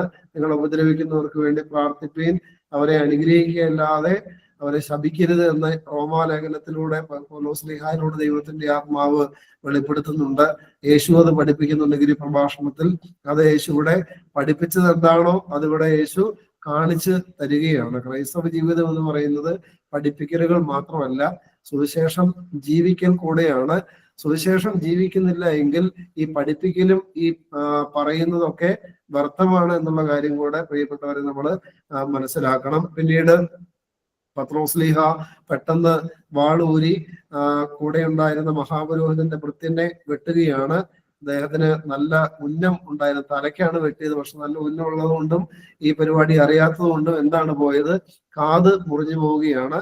യേശു അപ്പൊ തന്നെ പത്രോസ്ലീഹായെ ശാസിക്കുകയാണ്, വാൾ ഉറയിലിടുക, വാൾ എടുക്കുന്നവരൊക്കെയും വാളാൽ നശിച്ചു പോകും. എന്റെ പിതാവിനോട് ഇപ്പോൾ തന്നെ 12 ലെഗിയോനിലും അധികം ദൂതന്മാരെ എന്റെ അരികെ നിർത്തേണ്ടതിന് എനിക്ക് അപേക്ഷിച്ചുകൂടാ എന്ന് നിനക്ക് തോന്നുന്നുവോ എന്ന് ചോദിക്കുകയാണ്. അപ്പൊ ഇത് യേശു സഹിക്കേണ്ടതാണ് എന്നുള്ളത് യേശുവിന് അറിയാവുന്നതുകൊണ്ട് പത്രോസ്ലീഹായെ ശാസിക്കുന്നു, വാള് ഉറയിലിടാൻ പറയുന്നു. പിന്നീട് മറ്റൊരു സുവിശേഷത്തിൽ നമുക്കറിയാം, ഈ അറുത്ത് നിലത്ത് വീണ് കിടക്കുന്ന കാതെടുത്ത് യേശു ആ മൃത്തിനെ സുഖപ്പെടുത്തുന്ന ഭാഗം കൂടെ നമുക്ക് കണ്ടെത്താനായിട്ട് സാധിക്കും. പിന്നീട് 56-ാമത്തെ വാക്യത്തിൽ ശിഷ്യന്മാരെല്ലാം യേശുവിനെ വിട്ട് ഓടിപ്പോവുകയാണ്. അതിനകത്ത് പത്രോസും യോഹന്നാനും മാത്രമാണ് പിന്നീട് ഇവരെ യേശുവിനെ പിൻചൊല്ലുന്നുള്ളൂ. 57 മുതലുള്ള വാക്യങ്ങളിൽ യേശുവിനെ പിടിച്ചവരോ മഹാപുരോഹിതനായ കയ്യഫായുടെ അടുക്കൽ ശാസ്ത്രിമാരും മൂപ്പന്മാരും ഒന്നിച്ചു കൂടിയിരിക്കുന്നിടത്ത് അവനെ കൊണ്ടുപോയി. അപ്പൊ നേരെ യേശുവിനെ കൊണ്ടുപോകുന്ന എവിടേക്കാണ്? യഹൂദന്മാരുടെ സെൻഹെദ്രീം സംഘത്തിലേക്കാണ് കൊണ്ടുപോകുന്നത്. പക്ഷെ അതുപോലും അനീതിയുടെ ഒരു കൂട്ടായ്മയായിരുന്നു. കാരണം സൻഹെദ്രീം സംഘം ഈ സന്ധ്യാ സമയത്ത് കൂടാനായിട്ട് പാടില്ല. അത് മാത്രമല്ല, ഇത് കൂടേണ്ടത് ദേവാലയ പരിസരത്തിലാണ്, എല്ലാവരെയും അറിയിക്കണം. ഇങ്ങനെയുള്ള കാര്യങ്ങളൊന്നും പൂർത്തീകരിക്കാതെയാണ് ഇവര് വളരെ പെട്ടെന്ന് ഈ സൻഹെദ്രീം സംഘം, അതായത് യഹൂദന്മാരുടെ സുന്നകദോസ് കൂടുന്നത്. യേശുവിനെ പ്രത്യേകിച്ച് ഈ സന്ധ്യാസമയത്ത് കൂടാൻ അനുവാദമില്ലാത്തതാണ്. ഇതെല്ലാം കാറ്റിൽ പറത്തിയിട്ട് അനീതിപരമായിട്ട് പെട്ടെന്ന് അവരെ കൂടുകയും യേശുവിനെ അവരുടെ മുമ്പിലേക്ക് കൊണ്ടുപോവുകയും ചെയ്യുകയാണ്. അപ്പോ എന്നാൽ പത്രോസ് ദൂരവേ മഹാപുരോഹിതന്റെ അരമനയോളം പിൻചെന്ന് അകത്ത് കടന്ന് അവസാനം കാണുവാൻ സേവകന്മാരോട് കൂടെ ഇരുന്നു. മഹാപുരോഹിതന്മാരും ന്യായാധിപന്മാരും ഒക്കെയും യേശുവിനെ കൊല്ലേണ്ടതിന് അവന്റെ നേരെ കള്ളസാക്ഷ്യം അന്വേഷിച്ചു. അപ്പൊ യേശുവിനെ കൊല്ലുക എന്നുള്ളതാണ് ഇവരുടെ ഉദ്ദേശം. അപ്പൊ കൊല്ലണമെങ്കിൽ യഹൂദന്മാർക്ക് ഇപ്പോ അതിനുള്ള അധികാരമില്ല. കാരണം വധശിക്ഷ ഇപ്പോൾ അനുവാദം ലഭിക്കേണ്ടത് റോമ ഗവൺമെന്റിന്റെ കീഴിലായിരിക്കുന്നതുകൊണ്ട് റോമ ഗവൺമെന്റ് ആണ് വധശിക്ഷ വിധിക്കേണ്ടത്. അപ്പൊ വധശിക്ഷയ്ക്കുള്ള തെളിവുകളൊക്കെ ആയിട്ടൊരു ആളെ റോമ ഗവൺമെന്റിന്റെ കോടതിയിൽ കൊണ്ടുപോയി നിർത്താം. അതാണ് പീലാത്തോസിന്റെ അവിടെ യേശുവിനെ കൊണ്ടുപോയി നിർത്തുന്നത്. അപ്പൊ 2 കാര്യങ്ങൾ ഇവര് യേശുവിന്റെ മേൽ ആരോപിക്കണം. ഒന്ന്, യഹൂദന്റെ കോടതിയിൽ യേശു വധശിക്ഷയ്ക്ക് വിധിക്കപ്പെടണമെങ്കിൽ ഒന്നുമില്ലെങ്കിൽ ദൈവദൂഷണം പറഞ്ഞുവെന്നും അല്ലെങ്കിൽ ദൈവത്തിന് വിരോധമായിട്ട് നിലനിന്നുവെന്നും പറഞ്ഞ് ദൈവവചനത്തിന് വിരുദ്ധമായി ജീവിച്ചുവെന്ന് പറഞ്ഞ് മോശയുടെ ന്യായപ്രമാണത്തിൽ പറയപ്പെടുന്ന വധശിക്ഷയ്ക്ക് ഹേതുവായ എന്തെങ്കിലും ഒരു കുറ്റം യേശുവിൽ ആരോപിക്കണം. അപ്പൊ അതുകൊണ്ടാണ് അത് ഇങ്ങനെ ആദ്യം ഇവര് ചെയ്യുന്നത്. പിന്നീട് റോമ ഗവൺമെന്റിന് വിരോധമായിട്ട് പ്രവർത്തിച്ചു എന്നുള്ളതും യേശുവിന്റെ മേൽ കുറ്റം ആരോപിക്കണം. ഈ രണ്ട് കുറ്റം ഉണ്ടെങ്കിൽ എന്ത് ചെയ്യാൻ പറ്റുള്ളൂ? യേശുവിനെ ക്രൂശിൽ തറപ്പിക്കാനായിട്ട് പറ്റുള്ളൂ എന്ന് പറഞ്ഞറിയാം. ഈ രണ്ട് കുറ്റവും യേശുവിൽ ഇല്ല എന്നും ഇവർക്ക് നന്നായിട്ട് അറിയുകയും ചെയ്യാം. പിന്നീട് മഹാപുരോഹിതൻ എഴുന്നേറ്റ് അവനോട് അതിനു മുമ്പേ ന്യായാധിപ സംഘത്തിന് മുമ്പാകെ കൊണ്ടു നിർത്തിയതിനു ശേഷം കള്ളസാക്ഷികളെ കൊണ്ടുവരികയാണ്. 60-ാമത്തെ വാക്യം, കള്ളസാക്ഷികൾ പലരും വന്നിട്ടും ഒന്നും പറ്റിയില്ല. കാരണം എത്ര കള്ളസാക്ഷ്യം പറഞ്ഞിട്ടും യേശുവായിട്ട് ബന്ധപ്പെടുത്തിയവർക്ക് അത് പറയാനായിട്ട് സാധിക്കുന്നില്ല. പിന്നീട് 61-ാമത്തെ വാക്യം, ഒടുവിൽ 2 പേർ വന്ന് ദൈവമന്ദിരം പൊളിച്ച് 3 ദിവസം കൊണ്ട് വീണ്ടും പണിയുവാൻ എനിക്ക് കഴിയുമെന്ന് ഇവൻ പറഞ്ഞുവെന്ന് ബോധിപ്പിച്ചു. അതും നമുക്കറിയാം, യഹൂദന്മാരുടെ യെരൂശലേം ദേവാലയം പൊളിക്കുന്ന കാര്യമല്ല യേശു പറഞ്ഞത്. അത് മാത്രമല്ല, യേശു പൊളിക്കുന്നു അല്ല പറഞ്ഞത്, നിങ്ങൾ ഈ ആലയം പൊളിക്കുകയും ഞാൻ 3 ദിവസം കൊണ്ട് പണിത് തരാമെന്നാണ് യേശു പറഞ്ഞത്. അതായത് യേശുവിന്റെ ദേഹം എന്ന ആലയത്തെ പറ്റിയാണ് പറഞ്ഞത്. 3 ദിവസം കൊണ്ട് ഞാനിന്ന് പണിയാമെന്ന് പറയുന്ന യേശുവിന്റെ ഉദ്ധാനത്തെ പറ്റി യേശു മുൻകൂട്ടി പ്രവചിച്ചതാണ്. അപ്പോ ഇവിടെ എന്താ പറയുന്നത്?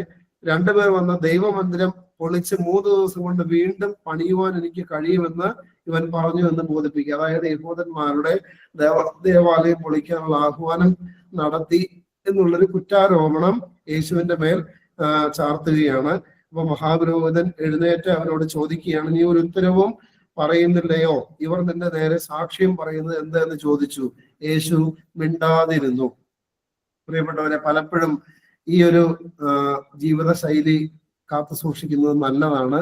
പ്രത്യേകിച്ച് നമ്മളെ ചെയ്യാത്ത തെറ്റുകൾ നമ്മുടെ മേൽ ആരോപിക്കപ്പെടുമ്പോൾ നമ്മൾ അതിനെപ്പറ്റി വലിയ ആകുലപ്പെടാതെ, അതിന് വലിയ തിരുത്തലുകൾ വരുത്താനായിട്ട് പോകാതെ യേശു ചെയ്ത പോലെ മിണ്ടാതിരുന്നാൽ മതി. മിണ്ടാതിരിക്കാൻ യേശു നമുക്ക് ഒരു പ്രേരണ തരികയാണ്.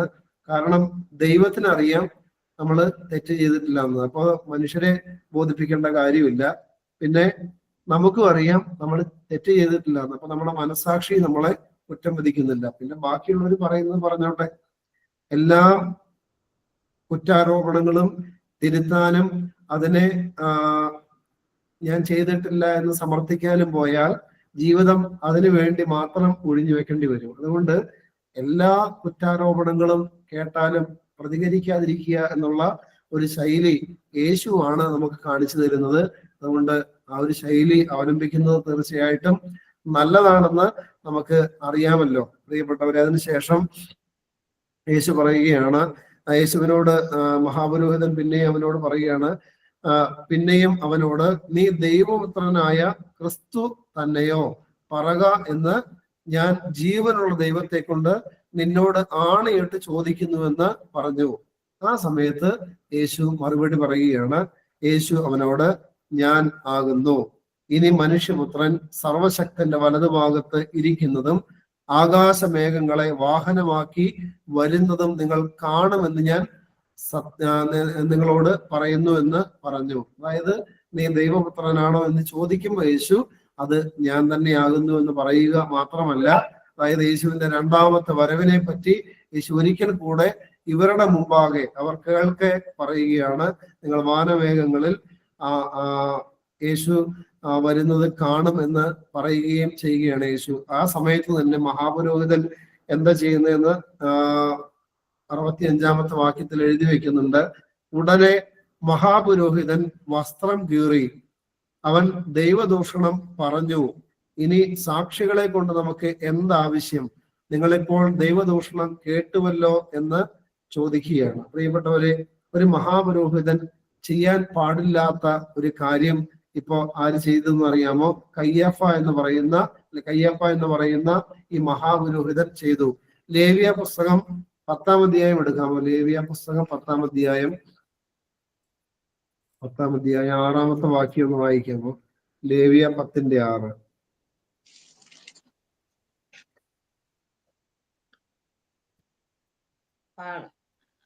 വായിച്ചോ. പാളയത്തിന് പുറത്തു കൊണ്ടുപോയി. പിന്നെ മോശ വായിച്ചോ.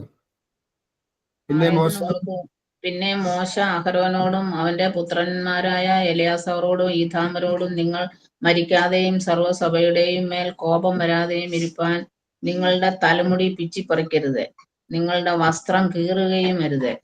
നിങ്ങളുടെ അതായത് അഹറോന്യ പുരോഹിതന്മാരോട് അല്ലെങ്കിൽ പൗരോഹിത്യം ലഭിച്ച അഹറോനോടും ലേവ്യ പൗരോഹിത്യത്തിലുള്ളവരോടും മോശ കൊടുത്ത കൽപ്പനയാണ്, നിങ്ങൾ എന്തൊക്കെ ചെയ്യരുത്, നിങ്ങൾ നിങ്ങളുടെ തലമുടി പിച്ചി പറിക്കരുത്, നിങ്ങളുടെ വസ്ത്രം കീറുകയും അരുത്. അങ്ങനെ ചെയ്തു കഴിഞ്ഞാൽ പൗരോഹിത്യം നഷ്ടപ്പെടുമെന്ന് പിന്നീട് അങ്ങോട്ട് താഴത്തേക്ക് വായിക്കുമ്പോൾ നമുക്ക് കണ്ടെത്താനായിട്ട് സാധിക്കും. പ്രിയപ്പെട്ടവരെ, ഈ മഹാപുരോഹിതൻ ഇപ്പൊ എന്താ ചെയ്തേ? വസ്ത്രം കീറിക്കളയുകയാണ്. അപ്പൊ മോശയുടെ ന്യായപ്രമാണത്തിലൂടെ ലഭിച്ച കൽപ്പന ലംഘിച്ച് തന്റെ പൗരോഹിത്യം യേശുവിന്റെ മുമ്പിൽ വെച്ച് കീറിക്കളയുകയാണ്. നമ്മളിനി ശ്രദ്ധിച്ചാൽ അറിയാം, വേറൊരു മഹാപുരോഹിതൻ ആ അരമനയ്ക്കകത്ത് ഇരിപ്പുണ്ട്. ആരാന്നറിയാമോ? അടുത്ത പുതിയ നിയമസഭയുടെ മഹാപുരോഹിതൻ അവിടെ അടുത്ത് തന്നെ ഇരിപ്പുണ്ട്. ആരാ അത്? ആർക്കെങ്കിലും പറയാമോ? ഒരു മഹാപുരോഹിതൻ തന്റെ വസ്ത്രം കീറി പഴയ നിയമ പൗരോഹിത്യം അവനിൽ നിന്ന് അവസാനിപ്പിച്ചു കഴിയുമ്പോ വേറൊരു മഹാപുരോഹിതൻ അവിടെ ഇരിപ്പുണ്ട്. ആരാ അത്? യേശു അല്ല, യേശു മഹാപുരോഹിതനാണ്. ഞാൻ പറഞ്ഞത് മനുഷ്യരുടെ ഇടയിൽ നിന്ന് കയ്യാപ്പയാണ് പഴയ നിയമ പ്രവാചകൻ. അദ്ദേഹം വസ്ത്രം കീറി തന്നെ പൗരോഹിത്യമൊക്കെ അവസാനിപ്പിക്കുകയാണ്. പിന്നെ ആരാ ഉള്ള അവിടെ? അടുത്ത പുതിയ നിയമത്തിന്റെ പീലാത്തോസ് ആണോ? പീലാത്തോസ് അവിടെ ഇല്ലല്ലോ. പീലാത്തോസിന്റെ അരമനയിലേക്ക് ഇനി പിന്നെ അടുത്ത ഘട്ടത്തിലേക്കല്ലേ പോകുന്നത്. അവിടെ ഒരാൾ ഇരിപ്പുണ്ട്, ഒന്ന് ആലോചിച്ചാൽ കിട്ടും. പുതിയ നിയമ സഭയുടെ മഹാപുരോഹിതനായിട്ട് അവിടെ ഇല്ല. അവിടെ വേറെ ശിഷ്യന്മാരാരോ ഉള്ളത്? ഈ സംഭവങ്ങളാ. പത്രോസ്ലീഹ അവിടെ ഇരിപ്പുണ്ട് ഇല്ലേ? അടുത്ത മഹാപുരോഹിതനായിട്ട് ആരാ പിന്നെ മാറ്റപ്പെടുന്നത്? പുതിയ നിയമസഭയുടെ പത്രോസ്ലീഹയാണ് പിന്നീട് പാത്രീർക്കീസ് ബാവയായിട്ട് മാറ്റപ്പെടുന്നത്. അതുകൊണ്ട് പ്രിയപ്പെട്ടവരെ, പഴയ നിയമ പൗരോഹിത്യം ഒരാള് സ്വയമേ കീറി നശിപ്പിക്കുമ്പോൾ ഒരാളുടെ മേൽ ദൈവത്തിന്റെ കൃപ ഇറങ്ങുന്നുണ്ട് എന്നുള്ള കാര്യം ശ്രദ്ധിക്കണം. പിന്നീട് യേശുവിനെ അത് കഴിഞ്ഞ് പിന്നീട് നമുക്കറിയാം പത്രോസ്ലീഹ യേശുവിനെ തള്ളി പറയുന്ന ഒരു ഭാഗമുണ്ടല്ലോ. അതെടുക്കാം, 69 മുതലുള്ള വാക്യങ്ങൾ, അല്ല 57 മുതൽ പിന്നീട് അങ്ങോട്ട് താഴത്തേക്ക് വായിക്കുമ്പോ 68-ാമത്തെ വാക്യത്തിൽ യേശുവിനെ, 67-ാമത്തെ വാക്യം, ഇതെല്ലാം പറഞ്ഞതിന് ശേഷം യേശുവിനെ ഇവര് വല്ലാതെ പ്രഹരിക്കുകയും മുഖത്ത് തുപ്പുകയും അതുപോലെ തന്നെ മുഷ്ടി ചുരുട്ടി അടിക്കുകയും കണ്ണുകെട്ടി അടിച്ചിട്ട് പ്രവചിക്കാൻ, ആരാണ് അടിച്ചതെന്ന് പറയാനുള്ള പ്രവചിക്കാനൊക്കെ ആവശ്യപ്പെടുകയും ചെയ്യുകയാണ്. അങ്ങനെ ഒത്തിരി യേശുവിനെ ഉപദ്രവിക്കുകയാണ്. അപ്പൊ ഈ ഉപദ്രവിക്കുന്നതെല്ലാം ആര് കണ്ടുകൊണ്ടിരിക്കുക? പത്രോസ്ലീഹ കണ്ടുകൊണ്ടിരിക്കുകയാണ്. അപ്പൊ 69 മുതലുള്ള വാക്യങ്ങൾ പിന്നീട് നമുക്കറിയാം, യേശുവിനെ പത്രോസ്ലീഹ 3 തവണ യേശു പ്രവചിച്ചതുപോലെ തന്നെ പത്രോസ്ലീഹ യേശുവിനെ തള്ളി പറയുന്ന ഭാഗമാണ്. ആദ്യം തള്ളി പറയുന്നത്, നടുമുറ്റത്ത് ഇരിക്കുന്ന സമയത്ത് അവന്റെ അടുക്കൽ ഒരു വേലക്കാരി വന്നു, നീയും ഗലീലക്കാരനായ യേശുവിനോട് കൂടെ ആയിരുന്നുവല്ലോ എന്ന് പറഞ്ഞു. അതിനവൻ, നീ പറയുന്നത് എനിക്ക് തിരിയുന്നില്ല എന്ന് എല്ലാവരും കേൾക്കെ തള്ളി പറഞ്ഞു. പിന്നീട് പടിപ്പുരയ്ക്കൽ ഇരിക്കുമ്പോ, ആദ്യം ഉള്ളിലായിരുന്നു, പിന്നീട് മനസ്സിലായി ഇവിടെ ഇരുന്ന അപകടമാണ്, അതുകൊണ്ട് പിന്നെ അവിടേക്ക് ഇറങ്ങി, ഗേറ്റിന്റെ അവിടേക്ക് ഇറങ്ങി. അവിടെ ഇരിക്കുമ്പോ മറ്റൊരുത്തി അവനെ കണ്ട് അവിടെ ഉള്ളവരോട്, ഇവന് നസറായനായ യേശുവിനോട് കൂടെ ആയിരുന്നു എന്ന് പറഞ്ഞു. അപ്പൊ ആ മനുഷ്യനെ ഞാൻ അറിയുന്നില്ല എന്നവൻ രണ്ടാമതും ആണയോടെ തള്ളി പറഞ്ഞു. അല്പം കഴിഞ്ഞിട്ട് അവിടെ നിന്നവർ അടുത്തു വന്ന് പത്രോസിനോട്, നീയും അവരുടെ കൂട്ടത്തിലുള്ളവൻ സത്യം, നിന്റെ ഉച്ചാരണവും നിന്നെ വെളിവാക്കുന്നുവല്ലോ എന്ന് പറഞ്ഞു. അവൻ ആ മനുഷ്യനെ ഞാൻ അറിയുന്നില്ല എന്ന് പ്രാകുവാനും ആണയിടുവാനും തുടങ്ങി. ഉടനെ കോഴി കൂകി. എന്നാൽ കോഴി കൂകും മുമ്പേ നീ 3 വട്ടം എന്നെ തള്ളിപ്പറയുമെന്ന് യേശു പറഞ്ഞ വാക്ക് പത്രോസ് ഓർത്ത് പുറത്തു പോയി അതിദുഃഖത്തോടെ കരഞ്ഞു. അപ്പൊ 3 തവണ യേശുവിനെ പത്രോസ് തള്ളിപ്പറയുന്ന ഒരു ഭാഗമാണ്. വളരെ വേദനാജനകമായ ഒരു ഭാഗമാണ്. കാരണം ഇത് പറഞ്ഞ് കോഴി കൂകും എന്ന് ഇവിടെ എഴുതി വെച്ചിരിക്കുന്ന പ്രിയപ്പെട്ടവരെ, ശരിക്കും നമ്മൾ രാവിലെ നമ്മുടെയൊക്കെ നാട്ടിൻപുറങ്ങളിൽ, ഇപ്പൊ ടൗണിലൊന്നും കോഴിയില്ലാത്തതുകൊണ്ട് നാട്ടിൻപുറങ്ങളിൽ ചെന്നാൽ വെളുപ്പിനെ ആര് എഴുന്നേൽപ്പിക്കും? ഇപ്പൊ അലാറത്തിന് പകരം ഒരു കാലഘട്ടത്തിൽ എന്തിനെ ഉപയോഗിച്ചിരുന്നത്? പൂവൻകോഴി രാവിലെ നന്നായിട്ട് കൂവും. അത് കേട്ടിട്ടാണ് കുടുംബങ്ങൾ ഒരു കാലഘട്ടം വരെ ഉണർന്നിരുന്നത്. അപ്പോൾ നമ്മുടെ ഒരു വിചാരമുണ്ട്, ഈ കോഴി കൂവുക എന്ന് പറഞ്ഞ പാലസ്തീൻ അന്ന് കോഴിയുണ്ടോ? കോഴിയില്ല. ഇത് അതിനെപ്പറ്റിയല്ല പറയുന്നത്. റോമ ഗവൺമെന്റ് ഭരിച്ചുകൊണ്ടിരുന്ന ഈ കാലഘട്ടത്തിൽ രാത്രിയിൽ എല്ലായിടത്തും റോമ പട്ടാളക്കാരെ കാവൽ നിർത്തുന്ന ഒരു പതിവുണ്ട്. ഈ എല്ലാ പ്രധാനപ്പെട്ട നഗരങ്ങളിലും അതുപോലെ തന്നെ പ്രശ്നബാധിതമായ മേഖലകളിലെല്ലാം റോമ ഗവൺമെന്റ് പട്ടാളത്തെ വിന്യസിപ്പിക്കുക. അതുകൊണ്ടാണ് സഹസ്രാധിപൻ, അതുപോലെ തന്നെ ശതാധിപൻ എന്നൊക്കെ പറഞ്ഞ് പലരെയും നമ്മൾ കാണുന്നത്. അതായത് 100 പട്ടാളക്കാരുടെ ചുമതലയുള്ളവരും 1000 പട്ടാളക്കാരുടെ ചുമതലയുള്ളവരൊക്കെ ഉണ്ട്. ഇവരെല്ലാം പലയിടത്ത് പട്ടാള ക്യാമ്പുകളുണ്ട്. അപ്പൊ ഈ ക്യാമ്പുകളിൽ നൈറ്റ് ഡ്യൂട്ടി അവർക്ക് ഉണ്ട്. അത് 4 ഷിഫ്റ്റായിട്ടാണ്. രാത്രി സന്ധ്യ ആരംഭിക്കുന്ന 6 മുതൽ 9 വരെയും, 9 മുതൽ 12 വരെയും, 12 മുതൽ 3 വരെയും, 3 മുതൽ 6 വരെയും, ഇങ്ങനെ 4 ഷിഫ്റ്റാണ്. ഈ ഓരോ ഷിഫ്റ്റിന്റെ സമയത്തും ഇവരുടെ കയ്യിൽ ഒരു പ്രത്യേക തരത്തിൽ ശബ്ദം പുറപ്പെടുവിക്കുന്ന ഒരു സാധനമുണ്ട്. അത് ഊതും. അത് ഊതുന്നതിന് പറയുന്ന പേരാണ് കോഴി കൂവുക എന്ന്. അല്ലാതെ അവിടെ കോഴി ഉണ്ടായിരുന്നത് കൊണ്ടും കോഴി നമ്മൾ വിചാരിക്കുന്ന പോലെ കേരളത്തിലോ അല്ലെങ്കിൽ ഭാരതത്തിലോ കോഴി കൂകുന്നത് പോലെ ഒരു സാഹചര്യമാണെന്ന് വിചാരിക്കരുത്.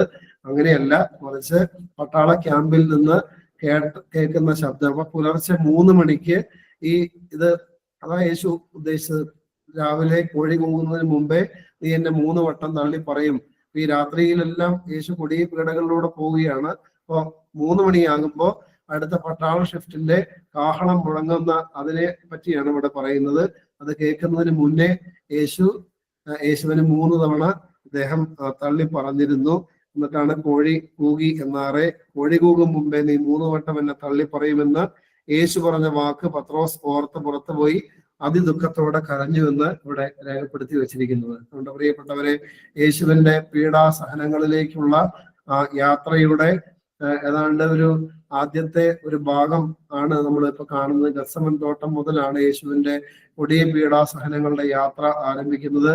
ആ ഗത്സമൻ തോട്ടത്തിലെ യേശുവിന്റെ അത് ഇവിടെ യോഹന്നാന്റെ സുവിശേഷത്തിൽ നമുക്ക് ഡീപ്പായിട്ട് വായിച്ച് മനസ്സിലാക്കുന്ന രീതിയിൽ അവിടെ എഴുതി വെച്ചിട്ടുണ്ട്. ലൂക്കോസിലും യേശു രക്തം വിയർക്കുവോളം കഠിന വ്യതയോടുകൂടെ പ്രാർത്ഥിച്ചു എന്ന് അവിടെ രേഖപ്പെടുത്തി വെച്ചിരിക്കുകയാണ്. അപ്പൊ എന്തുമാത്രം മാനസിക പ്രയാസം യേശു ആ സമയത്ത് അനുഭവിക്കുന്നു എന്ന് നമുക്ക് മനസ്സിലാക്കാനായിട്ട് സാധിക്കും. പിന്നീട് അനീതിയോടുകൂടെ കുറ്റം വിധിക്കപ്പെടുന്നു.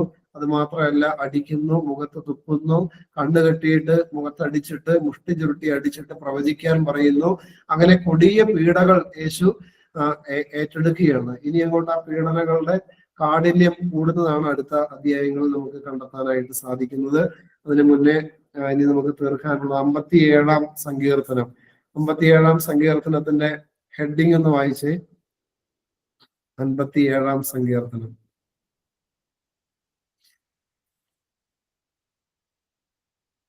എടുത്തോ. 57-ാം സങ്കീർത്തനം വായിച്ചോ. സംഗീത പ്രമാണിക്കും നശിപ്പിക്കരുത് എന്ന രാഗത്തിൽ ദാവീദിന്റെ ഒരു സ്വർണഗീതം. അവൻ ശൗലിന്റെ മുമ്പിൽ നിന്ന് ഗുഹയിലേക്ക് ഓടിപ്പോയ കാലത്ത് ചമച്ചത്. ശൗലിന്റെ മുമ്പിൽ നിന്ന് ഗുഹയിലേക്ക് ഓടിപ്പോയി. അപ്പൊ ശൗല് തീർച്ചയായിട്ടും എന്താ ചെയ്യുന്ന, ഗുഹയിലോ അല്ലെങ്കിൽ എവിടേക്കാണ് ഓടിപ്പോയ ദാവീദ് അവനെ തേടി ശൗലിന്റെ പട്ടാളം മുഴുവനും പരക്കം പാഞ്ഞ് നടക്കുന്ന ഒരു സാഹചര്യമാണ്. ഇതേ സാഹചര്യം തന്നെയായിരുന്നു ഇതിന് തൊട്ടു മുമ്പേയുള്ള സങ്കീർത്തനം 56-ാം സങ്കീർത്തനം. ദാവീദിന്റെ ഒരു സ്വർണഗീതം എന്ന് പറഞ്ഞ് ഫെലിസ്ത്യർ അവനെ ഗത്തിൽ വെച്ച് പിടിച്ചപ്പോൾ ചമച്ചത്. അപ്പോ ഇങ്ങനെ വലിയ പ്രയാസം, പ്രതിസന്ധി വരുന്ന സാഹചര്യത്തിൽ, തനിക്ക് ജീവഹാനി വരുന്ന സാഹചര്യത്തിലെല്ലാം നടത്തിയ സങ്കീർത്തനങ്ങളാണ് 56, 57 സങ്കീർത്തനങ്ങൾ. അതുകൊണ്ട് തന്നെ ഈ 2 സങ്കീർത്തനങ്ങളുടെയും ഉള്ളടക്കം രണ്ടും ഒരേപോലെ തന്നെയാണ്. ആദ്യം ദൈവത്തോട് കരുണയ്ക്ക് വേണ്ടി, ദൈവത്തിന്റെ ക്രമയ്ക്ക് വേണ്ടി, സംരക്ഷണത്തിന് വേണ്ടി പ്രാർത്ഥിക്കുന്നു. തന്നെ ഉപദ്രവിക്കാൻ വരുന്ന ശത്രുക്കളുടെ സംഹാരം ദൈവകരങ്ങളാൽ നടത്തപ്പെടാൻ വേണ്ടി പ്രാർത്ഥിക്കുന്നു. അവസാനം ദൈവത്തിന് കൃതജ്ഞത അർപ്പിക്കുന്നു. ഈ ഒരു രീതിയാണ് 56-ാം സങ്കീർത്തനം. അത് തന്നെയാണ് 57-ലും നമുക്ക് കണ്ടെത്താനായിട്ട് സാധിക്കുന്നത്. അത് ഒന്ന് വായിച്ചാൽ തന്നെ മനസ്സിലാകും. അതുകൊണ്ട് ആരെങ്കിലും ഒരാള് ഈ സങ്കീർത്തനം വായിച്ചാൽ മതി. പ്രധാനപ്പെട്ട കാര്യങ്ങൾ മാത്രം വിവരിക്കാം. ദൈവമേ, എന്നോട് കൃപയുണ്ടാകണമേ. എന്നോട് കൃപയുണ്ടാകണമേ. ഞാൻ നിന്നെ ശരണം പ്രാപിക്കുന്നു. അതേ, ഈ ആപത്തുകൾ ഒഴിഞ്ഞു പോകുവോളം ഞാൻ എൻ്റെ ചിറകിനുള്ളിൽ ശരണം പ്രാപിക്കുന്നു. അത്യുന്നതനായ ദൈവത്തെ ഞാൻ വിളിച്ചപേക്ഷിക്കുന്നു. എനിക്ക് വേണ്ടി സകലവും നിർവഹിക്കുന്ന ദൈവത്തെ തന്നെ. എന്നെ വിഴുങ്ങുവാൻ ഭാവിക്കുന്നവർ ധിക്കാരം കാട്ടുമ്പോൾ അവൻ സ്വർഗത്തിൽ നിന്ന് കൈനീട്ടി എന്നെ രക്ഷിക്കും. ദൈവം എൻ്റെ ദയയും വിശ്വസ്തയും അയക്കുന്നു. എൻ്റെ പ്രാണൻ സിംഹങ്ങളുടെ ഇടയിലിരിക്കുന്നു. അഗ്നി ജ്വലിക്കുന്നവരുടെ നടുവിൽ ഞാൻ കിടക്കുന്നു. പല്ലുകൾ കുന്തങ്ങളും അസ്ത്രങ്ങളും നാവ് മൂർച്ചയുള്ള വാളുമായിരിക്കുന്ന മനുഷ്യപുത്രന്മാരുടെ ഇടയിൽ തന്നെ. ദൈവമേ, നീ ആകാശത്തിന് മീതെ ഉയർന്നിരിക്കണമേ. നിന്റെ മഹത്വം സർവ്വഭൂമിയിലും പരക്കട്ടെ. അവർ എന്റെ കാലടികൾക്ക് ഒരു വല വിരിച്ചു. എന്റെ മനസ്സിടിഞ്ഞിരിക്കുന്നു. അവർ എന്റെ മുമ്പിൽ ഒരു കുഴി കുഴിച്ചു. അതിൽ അവർ തന്നെ വീണു. എന്റെ മനസ്സുറച്ചിരിക്കുന്നു. ദൈവമേ, എന്റെ മനസ്സുറച്ചിരിക്കുന്നു. ഞാൻ പാടും, ഞാൻ കീർത്തനം ചെയ്യും. എൻ മനമേ ഉണരുക. വീണയും കിന്നരവുമായുള്ളവയെ ഉണരുവീൻ. ഞാൻ അതികാലത്തെ ഉണരും. കർത്താവേ, വംശങ്ങളുടെ ഇടയിൽ ഞാൻ നിനക്ക് സ്തോത്രം ചെയ്യും. ജാതികളുടെ മധ്യേ ഞാൻ നിനക്ക് കീർത്തനം ചെയ്യും. നിന്റെ ദയ ആകാശത്തോളവും നിന്റെ വിശ്വസ്ത മേഘങ്ങളോളവും വലിയതല്ലോ. ദൈവമേ, നീ ആകാശത്തിന്മീതെ ഉയർന്നിരിക്കണമേ. നിന്റെ മഹത്വം സർവ്വഭൂമിയിലും പരക്കട്ടെ. ദൈവമേ, പ്രിയപ്പെട്ടവരെ, ആദ്യം ദാവീദ് ദൈവത്തോട് പ്രാർത്ഥിക്കുന്നു. പിന്നീട് തന്നെ ഉപദ്രവിക്കുന്ന ആ ശത്രുക്കളുടെ അതിന്റെ കാഠിന്യം എത്ര വലുതാണെന്ന് അദ്ദേഹം വിവരിക്കുകയാണ്. ദൈവസന്നിധിയിൽ തന്നെ പ്രാർത്ഥിക്കുകയാണ്. അതിൽ ശ്രദ്ധിക്കേണ്ട ഒരു കാര്യം, 4-ാമത്തെ വാക്യം, എന്റെ പ്രാണൻ സിംഹങ്ങളുടെ ഇടയിൽ ഇരിക്കുന്നു. സിംഹം എന്ന് പറഞ്ഞാൽ പിച്ചി ചീന്തുക. ഇല്ല, നമുക്കറിയാലോ, സിംഹക്കുഴിയിലേക്ക് വലിച്ചെറിയപ്പെട്ടാൽ പിച്ചി ചീന്തപ്പെടും നിമിഷ നേരങ്ങൾക്കുള്ളിൽ. പിന്നെ അഗ്നി ജ്വലിക്കുന്നവരുടെ നടുവിൽ ഞാൻ കിടക്കുന്നു. പിന്നീട് പല്ലുകൾ കുന്തങ്ങളും അസ്ത്രങ്ങളും നാവ് മൂർച്ചയുള്ള വാളുമായിരിക്കുന്ന മനുഷ്യപുത്രന്മാരുടെ ഇടയിൽ തന്നെ. നാവിനെ എന്തെന്ന് അവിടെ സൂചിപ്പിച്ചിരിക്കുന്നത്? നാവ് മൂർച്ചയുള്ള വാള് ആണെന്നാണ് പറഞ്ഞിരിക്കുന്നത്. അപ്പോ ഈ നാവ് നമ്മൾ തെറ്റായിട്ട് വിനിയോഗിച്ചു കഴിഞ്ഞാൽ ഇത് ഉപയോഗിച്ച് നന്നായിട്ട് മറ്റുള്ളവരെ മുറിവേൽപ്പിക്കാനായിട്ട് സാധിക്കും. അപ്പൊ അങ്ങനെ മുറിവേറ്റ ഒരാളാണ് ദാവീദ്. ദാവീദിനെ പറ്റി ഇല്ലാത്തതെല്ലാം പറഞ്ഞ് അദ്ദേഹത്തെ കൊല്ലാൻ വേണ്ടി പരക്കം പാഞ്ഞ് നടക്കുകയാണ് ഇപ്പോ ശൗലിന്റെ കൂടെയുള്ളവരും. അപ്പോ അദ്ദേഹം പറയുകയാണ്, നാവും മൂർച്ചയുള്ള വാളുമായിരിക്കുന്ന മനുഷ്യപുത്രന്മാരുടെ ഇടയിൽ തന്നെ. എന്നിട്ട് അദ്ദേഹം ദൈവസന്നിധിയിൽ ഇങ്ങനെ പ്രത്യാശയോടുകൂടെ അദ്ദേഹം നന്ദി പറഞ്ഞ് സ്തോത്രം പറഞ്ഞ് അദ്ദേഹം ദൈവത്തോട് പ്രാർത്ഥിക്കുകയാണ്. ദൈവമേ, എന്റെ മനസ്സുറച്ചിരിക്കുന്നു. ഞാൻ പാടും, ഞാൻ കീർത്തനം ചെയ്യും. എൻ മനമേ ഉണരുക. വീണയും കിന്നരവുമായുള്ളവ ഉണരുകയും ഞാൻ അധികാലത്തെ ഉണരും എന്നൊക്കെ പറഞ്ഞ് ദൈവത്തെ സ്തുതിക്കുകയും ദൈവത്തിന് നന്ദി അർപ്പിക്കുകയും ചെയ്യുന്നത് ഈ ഭാഗത്ത് നമുക്ക് കണ്ടെത്താനായിട്ട് സാധിക്കും. ആകയാൽ പ്രിയപ്പെട്ടവരെ, ദാവീദ് അദ്ദേഹത്തിന് ഒരു പ്രയാസം നേരിടുമ്പോ ആദ്യം നോക്കുന്നത് പ്രയാസങ്ങളിലേക്കല്ല. ആദ്യം നോക്കിയത് എവിടേക്കാണ്? ആദ്യം ദൈവത്തിലേക്ക് നോക്കി. അതിനുശേഷം തന്നെ പ്രയാസപ്പെടുത്തുന്നവരെ നോക്കി. അതിനുശേഷം ഇതിനെയെല്ലാം പരാജയപ്പെടുത്താൻ കഴിയുന്ന ദൈവത്തിലേക്ക് വീണ്ടും നോക്കി. എന്താ ചെയ്യുന്നത്? ദൈവത്തോട് നന്ദി അർപ്പിച്ച് ഈ പ്രയാസങ്ങളിൽ നിന്ന് വിടുവിക്കാൻ കഴിയുന്ന ദൈവത്തെ സ്തുതിച്ച് അദ്ദേഹം ദൈവത്തെ മഹത്വപ്പെടുന്നത് നമുക്ക് കണ്ടെത്താൻ സാധിക്കും. ഇതിന്റെ സങ്കീർത്തനത്തിന്റെ അവസാന ഭാഗ്യം, ദൈവമേ, നീ ആകാശത്തിന് മീതെ ഉയർന്നിരിക്കണമേ, നിന്റെ മഹത്വം സർവ്വഭൂമിയിലും പരക്കട്ടെ. അപ്പൊ ഈ ദൈവത്തിന്റെ മുമ്പിൽ ശത്രുക്കളൊന്നുമല്ല, അതിന് ശേഷം ദൈവം നശിപ്പിക്കും എന്നുള്ള വലിയ പ്രത്യാശ ആർക്കുണ്ടായിരുന്നു? ദാവീദിനുണ്ടായിരുന്നു. ആ വിധത്തിലുള്ള പ്രത്യാശ നിറഞ്ഞ ഹൃദയത്തോടെ ജീവിക്കാൻ നമുക്കും ദൈവം കൃപ നൽകട്ടെ എന്ന് പ്രാർത്ഥിച്ചുകൊണ്ട് ഇന്നത്തെ വചന ശുശ്രൂഷ അവസാനിപ്പിക്കുന്നു. സമാപന പ്രാർത്ഥന ഈ സമയത്ത് നടത്തുന്നു. കാരുണ്യവാനായ ദൈവമേ, വിശുദ്ധ മത്തായിയുടെ സുവിശേഷം 26-ാം അധ്യായത്തിൽ ദൈവമേ, അവിടുന്ന് കാൽവറിയിലേക്കുള്ള യാത്രയുടെ ആരംഭം കുറിക്കുകയാണല്ലോ. പീഡാസഹനങ്ങളുടെ മൂർധന്യാവസ്ഥയിലേക്ക് അവിടുന്ന് പ്രവേശിക്കുകയാണല്ലോ. ദൈവമേ, ഞങ്ങളുടെ ജീവിതത്തിലും പുറത്തു പറയാൻ കഴിയാത്ത വിധം മനസ്സ് തളർത്തുന്ന വിധത്തിൽ ഒത്തിരി വേദനകളും ദുഃഖങ്ങളും ഞെരുക്കങ്ങളും പ്രയാസങ്ങളും ഗസമൻ തോട്ടത്തിന്റെ അനുഭവങ്ങളെല്ലാം, ഒറ്റപ്പെടലിന്റെ അനുഭവങ്ങളെല്ലാം ദൈവമേ ഞങ്ങൾ അനുഭവിക്കുന്നു. പ്രത്യേകിച്ച് അവിടുന്ന് 3 മണിക്കൂർ പ്രാർത്ഥിച്ചിട്ടും ഒരു മറുപടിയും ദൈവസന്നിധിയിൽ നിന്ന്, പിതാവിൽ നിന്ന് ലഭിക്കാത്തത് പോലെയുള്ള വലിയ പ്രതിസന്ധികളിലൂടെ പലപ്പോഴും ഞങ്ങളും കടന്നു പോകുന്നു. ദൈവമേ, യേശുവെ, പൂർണ്ണ മനുഷ്യനായി ഒരു മനുഷ്യന്റെ എല്ലാ വേദനകളിലൂടെയും കടന്നുപോയി അങ്ങേക്ക് ഞങ്ങളുടെ ഓരോ വേദനകളും മനസ്സിലാക്കാനും ഞങ്ങളെ അതിലൂടെ വഴി നടത്തി അവിടുന്ന് രക്ഷിച്ച് വിടുവിക്കുവാനും കഴിയുമെന്ന് ഞങ്ങൾ വിശ്വസിക്കുന്നു. അവിടുത്തെ പീഡാസഹനങ്ങളിലൂടെ ഞങ്ങളുടെ പീഡകളെ മായിച്ചു കളഞ്ഞ് ഞങ്ങളെ ഓരോരുത്തരെയും രക്ഷയിലേക്ക്, നിത്യജീവനിലേക്ക് അവിടുന്ന് കൈപിടിച്ച് ഉയർത്തണമേ.